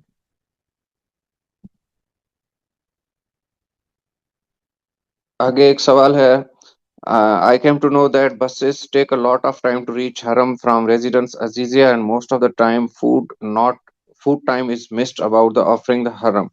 I want to know that it is true. If yes, then what to do? You will get the late from Haram and food time is missed. دیکھیں جی، یہ تو بات صحیح ہے کہ آپ کا جو ٹائمنگ ہوتی ہے کھانے کی، لیکن کھانے کے ٹائم اتنے ہوتے ہیں کہ آپ نماز میں سے واپس آ کے پھر اپنا مینیج کر سکتے ہیں نا۔ جس طرح سے ابھی میں نے بات کی ہے کہ عشاء کے بعد اگر آپ آدھا گھنٹہ بھی حرم میں رک کے اور اس کے بعد بھی پھر اپنی بلڈنگ میں آتے ہیں تو آپ کو کھانا مل جاتا ہے، اس کا کوئی مسئلہ نہیں ہوتا۔ لیکن اس کے باوجود بھی اگر آپ لیٹ بھی پہنچتے ہیں تو وہاں پہ جو کیٹرنگ والے ہوتے ہیں تو وہ اتنے کوآپریٹو ہوتے ہیں کہ آپ کا کھانا جو ہے نا وہ آپ کو دیر آنے کی صورت میں بھی دے دیں. اب یہ نہیں ہے کہ آپ رات کو 3 بجے جائیں گے کہ جی مجھے رات کا کھانا دے دیں، تو وہ پھر ایسی صورتحال تو نہیں ہوگی، لیکن 15-20 منٹ، آدھا گھنٹہ، گھنٹے کا جو ہے نا وہ اتنا وہ مینج ہو جاتا ہے. مزید اگر آپ کو دیر ہو رہی ہو تو آپ اپنے ساتھی جو ہیں، جو آپ کے ساتھ والے ہوں، ان کو بھی ریکویسٹ کر سکتے ہیں کہ جی مجھے دیر ہو جائے گی، آپ میرے لیے کھانے کا جو ہے نا وہ ان کو ادھر کہہ دیجیے گا یا لے کے رکھ لیجیے گا. تو اس طرح سے بھی مینج ہو جاتا ہے. نیکسٹ چلتے ہیں کہ ہمارے پاس ایک چیئر پاکستان سے لے کر جانا ہوگی یا حرم سے ہی کہیں سے ٹیمپرری مل جائے گی، ضرورت کے تحت کچھ دیر بیٹھ جائیں تھکن کی صورت میں. اسد بھائی کیا کہتے ہیں آپ اس بارے میں؟ ویل چیئر کے بارے میں پاکستان سے لے جانی چاہیے یا؟ جی علی بھائی، اس پہ تو ابھی کافی تفصیلی بات ہوئی ہے، سر حاصل گفتگو ہی شاید کے سوال بعد میں آیا ہے، انہوں نے شاید سنا نہیں ہوگا وہ، کہ بالکل آرام کی غرض سے بھی میں نے کہا نا کہ اگر پوری فیملی جا رہی ہے تو ایک ویل چیئر ساتھ رکھ لے، کوئی حرج نہیں ہے. اور ہاں، اگر تو آپ بہتر کوالٹی کی چاہتے ہیں تو پاکستان سے لے کر ہی جائیں.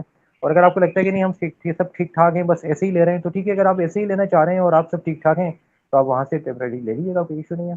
لیکن اگر تو آپ کے ساتھ کوئی صحیح معنی میں ایسے شخص ہے جس کے ساتھ ویل چیئر ہونی چاہیے تو پھر بہتر ہے ذمہ داری کا مظاہرہ کریں اور یہیں سے لے کے جائیں. شکریہ. جی ٹھیک ہو گیا، جزاک اللہ. اچھا، نیکسٹ کوشچن ہے کہ الیکٹرک ویل چیئر لے جا سکتے ہیں پاکستان سے؟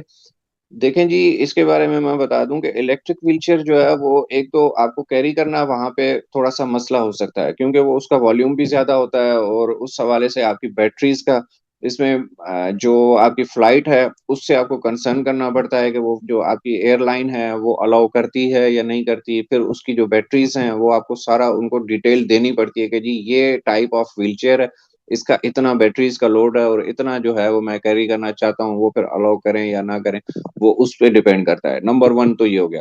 اس کے بعد جب آپ وہاں پہ لے جاتے ہو تو اس کی مینٹیننس اور اس کی جو ارینجمنٹ ہے وہ تھوڑی سی ڈیفیکلٹ ہو جاتی ہے. اب تک جو میرا جو ایکسپیرینس ہے اس حساب سے میں بات کر رہا ہوں، ہو سکتا ہے آپ کا ایکسپیرینس اچھا رہ جائے، آپ اچھے سے کر لو، لیکن وہاں پہ اس کی جو کیرنگ ہے یا اس کی جو مینٹیننس ہے، کیونکہ رش بہت زیادہ ہوتا ہے اور راستے صرف وہ نہیں ہوتے، اسٹریٹ راستے نہیں ہوتے. اب اگر تو آپ نے مطاف میں چلانی ہو نا، یا طواف کے لیے چلانی ہو یا صحیح کے لیے چلانی ہو، تو وہ تو سنگ مرمر کا جو فرش ہے اس پہ تو آپ بے شک بالکل چلا لیں اور اس طرح سے کر لیں. لیکن آپ نے اسی ویل چیئر کو کیری کر کے واپس بھی آنا ہے، عزیزیہ آنا ہے، عزیزیہ میں آپ نے سیڑھیاں بھی اس کو چڑھانی ہے، آپ نے اس کو اتارنا بھی ہے. پھر آپ مینا میں جاتے ہیں تو وہاں پہ راستے ہموار ہیں نہ ہموار ہیں، وہاں پہ بھی اتارنا ہے. تو وہ ہینڈلنگ میں جو ہے نا وہ اس میں بھی پرابلم آ سکتی ہے. پھر بیٹری کے چارجنگ کے بھی ایشوز ہو سکتے ہیں کہ آپ وہاں پہ لے کے جائیں اور مینا میں آپ کو چارجنگ ہی اویلیبل نہ ہو، کیونکہ ہم دیکھتے ہیں کہ موبائل چارجنگ کے لیے بھی مینا میں جو ہے نا وہ ایکسٹینشنز لے جاتے ہیں، اور اس کے بعد پھر وہاں پہ جا کے وہ حاجی جو ہے نا وہ پاور بینک یوز کرتے ہیں، تو اس میں چارجنگ کے بھی یہ ایشوز ہو سکتے ہیں. تو یہ کچھ ایشوز تھے جس حوالے سے جس کے الیکٹرانک کے حوالے سے. تو میں کم از کم ریکمینڈ کروں گا کہ آپ اچھے سے موٹے ویلز والی جو ہے نا وہ ایزی ٹو یوز جو ہے وہ ایسی ویل چیئر لے کے جائیں جو حاجی کے وزن کے حساب سے ہو، اور جس حاجی نے بیٹھنا ہے وہ کمفرٹیبل ہو، اور جس حاجی نے جس بندے کو بیٹھانا ہے اس کے اوپر اس کا ویٹ اس کو معلوم ہو، اور وہ ویٹ اس کو کیری کر سکتا ہو، مطلب دھکیل سکتا ہو. تو اس حساب سے وہ ویل چیئر لیں، جس طرح سے اسد بھائی نے بڑے ڈیٹیل سے اس کے بارے میں بتا دیا ہے. ٹھیک ہو گیا سر؟ تو اس کے بعد نیکسٹ کوشچن ہمارا یہ آ رہا ہے کہ بھائی کی سپیڈ واقعی بہت تیز ہے، اسد بھائی کی، اور وہ تو ختم ہو گیا جی. اچھا، آگے ہے کہ ویل چیئر کا ٹاپک چل رہا ہے مینا کے لیے، تو ہم بسز میں جائیں گے اپنی بلڈنگ سے، تو کبری خالد سے پیدل جانے کا موقع کیوں آئے گا؟ جی اسد بھائی. علی بھائی ریپیٹ کریے گا سوال ذرا. سوال یہ ہے کہ حاجی صاحب پوچھ رہے ہیں کہ مینا کے لیے تو ہم بسز میں جائیں گے اپنی بلڈنگ سے، تو کبری خالد سے پیدل جانے کا موقع کیوں آئے گا؟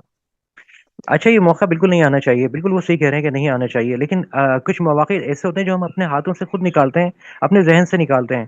مثال کے طور پر حاجی صاحب جو ہیں وہ آئے اور انہوں نے پہلے دن آ کے کنکریاں ماری، اور اس کے بعد کنکریاں مارنے کے بعد وہ ایک خاص جگہ پر کھڑے ہو کر کمر کے اوپر ہاتھ رکھ کر کہنے لگے کہ بھائی اب ہم کہاں جائیں، مینا جائیں یا عزیزیہ جائیں؟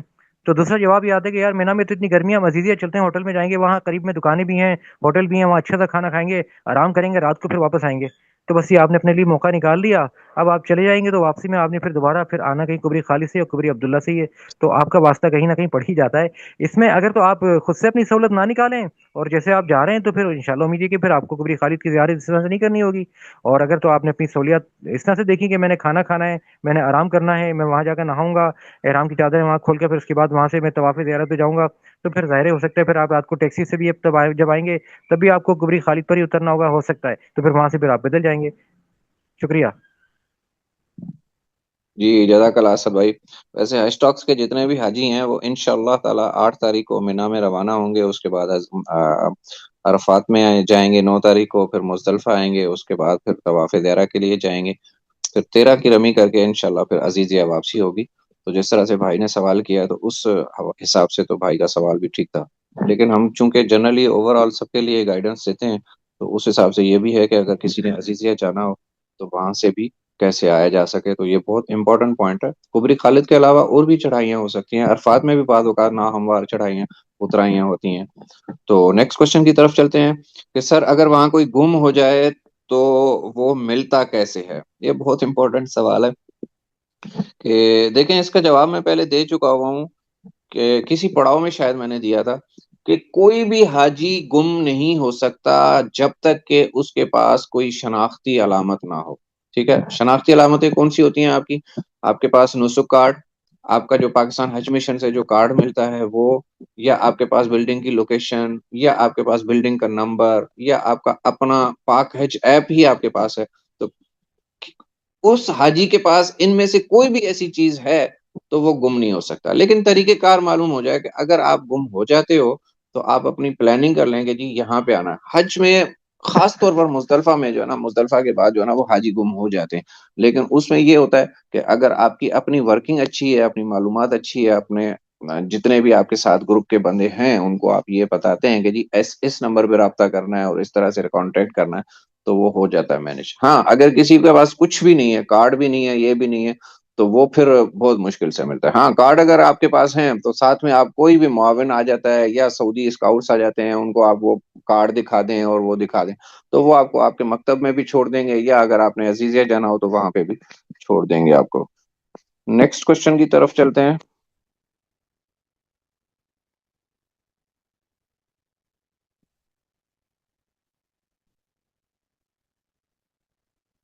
مکہ ٹو مدینہ اور مدینہ ٹو مکہ اگر بس کی بجائے اینی پرائیویٹ ٹیکسی لے کے جانا ہو تو کیا جانے کی اجازت ہوگی؟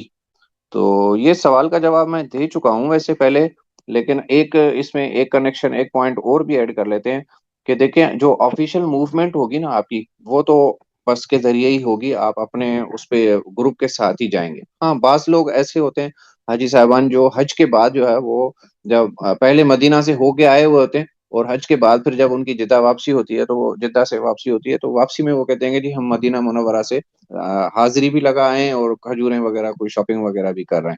تو اس کیس میں اگر آپ ایک دن کے لیے جا رہے ہیں تو پھر اس میں کوئی ایسا حرج نہیں ہے, لیکن پرائیویٹ ٹیکسی میں بھی جا سکتے ہیں اور اس میں بسز وغیرہ بھی جا رہی ہوتی ہیں تو اس میں بھی جا سکتے ہیں. ہاں اگر آپ آفیشیلی آپ کی موومنٹ ہے جس طرح سے میں نے پہلے بھی بتایا تو وہ آپ کے پاسپورٹ جو ہے نا وہ آپ کے ساتھ موو کر رہے ہوتے ہیں, وہ مکتب والوں کے پاس ہوتے ہیں. نیکسٹ کوشچن کی طرف چلتے ہیں.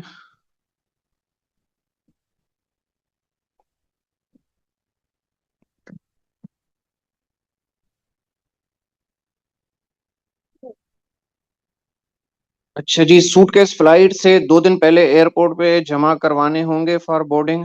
نہیں, یہ کس نے آپ کو کہہ دیا؟ سوٹ کیس آپ کو جو ہے نا وہ فلائٹ سے پاکستان سے ہی ملیں گے, اور جب آپ یہاں سے جائیں گے ایئرپورٹ تو وہاں پہ جب آپ بورڈنگ کرائیں گے تو اس ٹائم آپ کے جمع ہوں گے. اور واپسی میں جو ہے واپسی میں پھر تھوڑی سی ترتیب ڈفرینٹ ہو جاتی ہے ایئر ٹو ایئر. یہ اس سال کیا ترتیب ہوتی ہے تو کچھ آئیڈیا ہو جائے گا, لیکن 2025 میں جو ہے وہ حاجی صاحبان سے بلڈنگز میں ہی جو ہے نا وہ ان کا سامان لیا جاتا تھا روڈ ٹو مکہ والوں کا, اور جو نان روڈ ٹو مکہ والے ہیں وہ وہیں سے آپ کا سامان آپ کے ساتھ 2-4 گھنٹے پہلے موو کر جاتا ہے, کیونکہ بس سامان کنٹینرز میں جاتا ہے اور آپ بسز میں جاتے ہیں تو اس کو تھوڑا سا ٹائم لگتا ہے پہنچنے میں. پھر ایئرپورٹ پہ واپسی میں پہنچ کے آپ اپنا سامان وہاں سے خود کلیکٹ کرتے ہیں, اور روڈ ٹو مکہ والوں نے بھی خود ہی کلیکٹ کیے تھے, اور وہاں سے پھر بورڈنگ کروا کے آپ کی جمع ہو جاتے ہیں, وہ پھر پاکستان سے ہی آ جاتا ہے. تو یہی ترتیب تھی. 2024 میں جو تھا وہ واپسی سے جو ہے نا وہ 24 سے 48 گھنٹے پہلے آپ کا سامان بلڈنگ سے ہی لے لیا جاتا تھا, دونوں صورتوں میں, مکہ روڈ ٹو مکہ میں بھی اور نان روڈ ٹو مکہ میں بھی, اور وہ جا کے آپ کو پھر پاکستان ملتا تھا. دوسرا کیس ہے کہ سوٹ کیس فلائنگ 2 دن پہلے ایئرپورٹ پہ جمع کرانے, یہ تو ہو گیا. اچھا, اس کے بعد ایک یہ سوال ہے کہ جی مینا سے کنکری مارنے پیدل جانا ہو تو پیدل ویل چیئر کا راستہ ہموار ہوگا یا نہ ہموار؟ جی اسد بھائی. جی بالکل ایسا ہی ہے کہ اگر مینا سے چلے اور کنکریاں مارنے کے لیے تو ہاں راستہ ہموار ملے گا. اور آپ پہلے شیطان کو جب کنکریاں ماریں گے, مثلا اگر دوسرے دن کی بات کر لیں تو آپ بالکل مار سکتے ہیں, اور دوسرے کو بھی مار سکتے ہیں اور تیسرے کو بھی. لیکن ترتیب تھوڑا سا ذہن میں رکھیں کہ اگر آپ جا رہے ہیں تو آپ نے وہ جو پیدل چلنے والے ہوں یا ویل چیئر کے ساتھ ہو, دونوں کو وہ شیطان جب تقریباً اپنے اختتام کو آ جائے تو بالکل آخر میں پہنچ کر آپ نے وہاں سے کنکریاں مارنی ہے, شروع سے نہیں مارنی, وہاں پہ رش بہت زیادہ ہوتا ہے اور آپ کنارے تک پہنچ بھی نہیں سکتے عموماً, اور پھر دوسرے لوگوں کی کنکریاں لگنے کا بھی خدشہ رہتا ہے. تو بہتر ہے کہ آپ تھوڑا سا آگے چلیے اور اس کے بعد اس گول سا جو وہ ایک پلر ہے اس کے جو احاطہ ہے ایک انڈے کی شکل کا, اس کے بالکل اینڈ میں جا کر آپ جب کنکریاں ماریں گے تو انشاءاللہ ویل چیئر کو بالکل قریب لے جا سکتے ہیں. اس کو بیٹھا ہوا جو شخص ہے اس کو وہاں جا کر کھڑا ہونا ہوگا. خیال رہے کہ کنکریاں جو ہیں وہ کھڑے ہو کر ماری جائیں, تو اس کے لیے وہاں قریب لے جائیے, وہاں وہ کھڑے ہو جائیں, کنکریاں مار لیں, اس کے بعد پھر اپنے واپس آ جائیں. باقی تو اس پر علماء کرام زیادہ بہتر بتائیں گے, ظاہر ان کا جب ٹاپک آئے گا تو وہ اس کو زیادہ ڈیٹیل بات کر لیں گے. اور یہ ذہن میں رکھیے گا کہ جب آپ تیسرے شیطان کو کنکریاں مارنے پہنچیں گے تو وہاں پر کنکریاں بہت پڑی ہوئی ہوں گی پہلے سے ہی, اور یہ وہ جگہ ہے جہاں پر آپ کو ویل چیئر چلاتے وقت بار بار محسوس ہوگا کہ اس کے نیچے کنکریاں آ رہی ہیں, اس کے نیچے پانی کی بوتلیں آ رہی ہیں, چپلیں آ رہی ہیں, وغیرہ وغیرہ, چھتریاں آ رہی ہیں. تو وہاں تھوڑا سا آپ کو ہلکی سی دقت ہوگی, لیکن بس اس پیسے سے آپ گزر جائیں گے تو پھر آرام سے واپس گھوم کر آ سکتے ہیں انشاءاللہ. شکریہ. جی نیکسٹ کوشچن کی طرف چلتے ہیں کہ مینا سے طواف زیارہ کے لیے پیدل راستہ کتنا دور ہے, اور کیا والد کو ویل چیئر پہ لے جانا فیزیبل ہے؟ راستہ ہموار سایہ دار ہوگا یا کچھ اور انتظام کرنا ہوگا؟ علی بھائی بڑا ہی خوبصورت سوال ہے, اور یقین جانیے یہی جذبہ ایمانی ہے جو انہوں نے کہا نا کہ والد صاحب کو لے کر چلے اور ویل چیئر پر. تو ویل چیئر چلانے والے کو تو ویسے بھی آپ دیکھیں اجر اس کا بڑھ جاتا ہے. بالکل اگر آپ کی صحت آپ کو اجازت دیتی کہ آپ ویل چیئر چلائیں تو آپ بالکل یہاں سے چلیے, اور یہ راستہ ہموار ہے اور یہاں پر کوئی چڑھائی بھی نہیں ہے. ہاں گو کہ راستہ ذرا طویل ہے, لیکن بہرحال راستے میں ایسی جگہ مل جاتی ہے جہاں پر شیڈ بھی ہوتا ہے, وہاں پہ کہیں سائڈ پہ کھڑے ہو کر آپ چائے وغیرہ بھی پی سکتے ہیں. تو ہمت کیجیے گا, انشاءاللہ پیدل لے کے جا سکتے ہیں, بہت سارے لوگ پیدل جاتے ہیں اور آتے ہیں. تو انشاءاللہ العزیز اگر آپ کی ہمت رہی تو آپ بالکل یہ کام کر سکتے ہیں, انشاءاللہ ہو جائے گا. اور بہت زیادہ جو دھوپ کا وقت ہوتا ہے وہ بس کوشش کیجیے گا نہ آپ اپنا اختیار کریں. تھوڑا سا سورج چڑھنے کا وقت جو ہوتا ہے وہ, یا ڈھلنے کا, تو ظاہر سی بات ہے جب دوسرا اور تیسرا دن ہوگا کنکریاں مارنے کا تو وہ تو پھر آپ ڈھلنے کے وقت ہی جائیں گے, تو ذرا تھوڑا سا اور اس پہ جائیں گے تو شاید آپ چلے جائیں گے, وہاں پہنچ جائیں گے. البتہ واپسی میں جب آپ آ رہے ہوں گے تو اس میں آپ فیصلہ کر لیجیے گا کہ آپ کہیں بہت تھک تو نہیں گئے. اگر آپ بہت تھک چکے ہیں تو پھر بہتر ہے کہ آپ ٹیکسی وغیرہ سے واپس آ جائیں. میرا خیال ہے چونکہ اس میں واپسی میں آپ کو یہ بھی ہوگا کہ راستوں کا اندازہ آپ کو رہے گا نہیں, ہو سکتا ہے ویل چیئر چلاتے ہوئے آپ آگے پیچھے ہو جائیں اپنے خیمے سے. تو واپسی میں یہی کہوں گا کہ چونکہ آپ بہت تھک چکے ہوتے ہیں جاتے وقت, تو واپسی کے وقت بہتر ہے کہ آپ کسی ٹرانسپورٹ کے ساتھ آ جائیں. جزاک اللہ. تو اسد بھائی ایک اسی آپ نے جو بات بتائی والد صاحب کے حوالے سے, تو میرا ایک اس میں یہاں پہ ایک بہت ہی معصومانہ سا سوال ہے کہ جس طرح سے آپ نے بتایا کہ جی والد صاحب کے اگر ویل چیئر پہ ہوں تو بالکل ہی جذبہ ایمانی کے ساتھ ہیں, تو یہی کیس مطلب اس میں اگر بیگم بھی ویل چیئر پہ ہو تو اس بارے میں آپ کیا کہہ دیں گے, وہ جذبہ کون سا کہلائے گا؟ جی ہاں اس جذبے میں بہت ساری چیزیں آ جاتی ہیں, خالی جذبہ ایمانی ہونا تو خیر جذبہ ایمانی تو اپنی جگہ پر ہونا ہی چاہیے مضبوط. تو اب یہ جذباتی باتیں اس پہ میں کیا کہہ سکتا ہوں. آگے چلتے ہیں. ٹھیک ہو گیا. اچھا سر جی, اس کا میں تھوڑا سا, آپ نے ماشاءاللہ سے بڑے اچھے طریقے سے وضاحت کر دی, تو میں راستوں کے حوالے سے بتا دوں. بھائی نے جس طرح سے سوال کیا تھا, تو دیکھیں آپ اگر پیدل آپ ویل چیئر چلانے والے بنے, ٹھیک ہے, باقی کوئی مسئلہ نہیں ہے, کسی بھی قسم کا کہیں پہ بھی کوئی مسئلہ نہیں ہے, کیونکہ میں نے عرفات سے لے کر آگے پورا جو ہے نا وہ کبری خالد کی چڑھائیاں اترائیاں وہ بھی ویل چیئر پہ جو ہے نا وہ کی ہوئی ہیں الحمدللہ, کسی قسم کا بھی مسئلہ نہیں ہوتا. آپ صرف ویل چیئر چلانے والے بنے, باقی جو راستے ہیں وہ اسٹریٹ ہیں, سڑکیں ہیں. اگر طریقے مشاہ پہ جائیں گے تو وہ بھی بالکل اسٹریٹ سڑک ہے, آگے جائیں گے مینا میں تو وہ شیڈ کے نیچے سایہ دار سڑک ہے, ٹھیک ہے, وہاں پہ پانی بھی ہے, واش روم بھی ہے, ساری چیزیں ارینجمنٹ ہیں. اگر آپ جمرات سے کنکریاں مار کے حرم جانا چاہتے ہیں طواف زیارہ کے لیے تو شارع رحمہ لے کے جائیے گا پیدل, وہ بھی کورڈ ہے, ساری سرنگ والی سڑک ہے. تو سڑکوں کا کوئی مسئلہ نہیں ہے, آپ صرف چلانے والے بنائیے گا.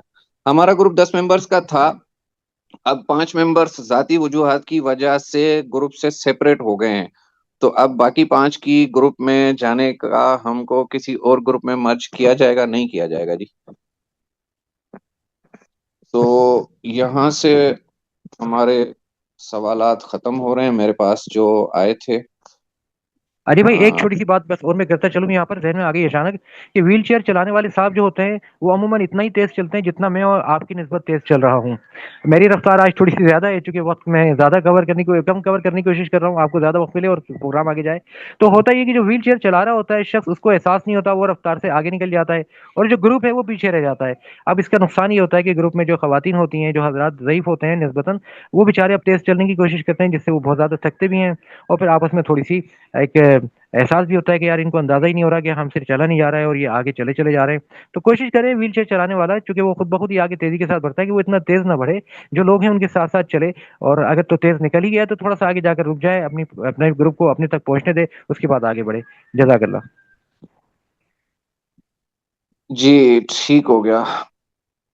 تو اب انوار بھائی نے ابھی ایک میسج کیا ہوا ہے، وہ میں پڑھ کے سنا دیتا ہوں کہ میں دل کی گہرائیوں سے معذرت خواہ ہوں کہ کمزور انٹرنیٹ کنیکشن کی وجہ سے میں اپنی بات آپ تک درست انداز میں پہنچا نہیں سکتا. صبح سے انٹرنیٹ بار بار منقطع ہو رہا ہے، اس وجہ سے پی آئی بی کالونی میں ایک دوست کے پاس گیا اور وہاں سے بہترین طریقے سے سیشن میں شامل ہو سکوں، لیکن وہاں پہنچ کر بھی اس طرح سے معاملات ہو گئے ہیں جس کی وجہ سے جو ہے نا وہ نہیں ہو سکی. تو انشاءاللہ وہ ساری باتیں جو ہے نا وہ تفصیلی تحریری طور پہ بھیج دیں گے. میں نے علی بھائی سے معذرت کی تھی کہ شاید میں سیشن کنڈکٹ نہ کر سکوں، مگر ان کے اصرار پر حکم کی تعمیل کرتے ہوئے میں نے انجیکشن لگوایا اور اس نیت سے بیٹھ کر کسی طرح سے یہ سیشن مکمل ہو جائے. تو اللہ تعالیٰ سے دعا ہے کہ آپ کو صحت کاملہ عاجلہ عطا فرمائے. انوار بھائی کوئی مسئلہ نہیں ہے، اپنی آمین. صحت کا خیال رکھیں اور یہ چیزیں چلتی رہیں گی انشاءاللہ، کوئی مسئلہ نہیں ہے. تو ابھی میں جو ہمارے ٹاپکس تھے تھوڑے سے وہ میں کوشش کرتا ہوں کہ مختصراً جو ہے جہاں پہ ہم نے چھوڑے تھے وہ ہم پورے کر لیں تاکہ اس کی تھوڑی سی بریفنگ ہو جائے. اس کے بعد اگر مزید ہمارے پاس وقت بچا تو ہم مزید جو ہے نا وہ سوال جواب لے لیں گے. سوال جواب کے لیے وہی میں نے آپ کو جو پہلے نمبر دیا تھا اس میں آپ جو ہے وہ میسج کریں گے، وہ سوال آپ کا بتا دیا جائے گا.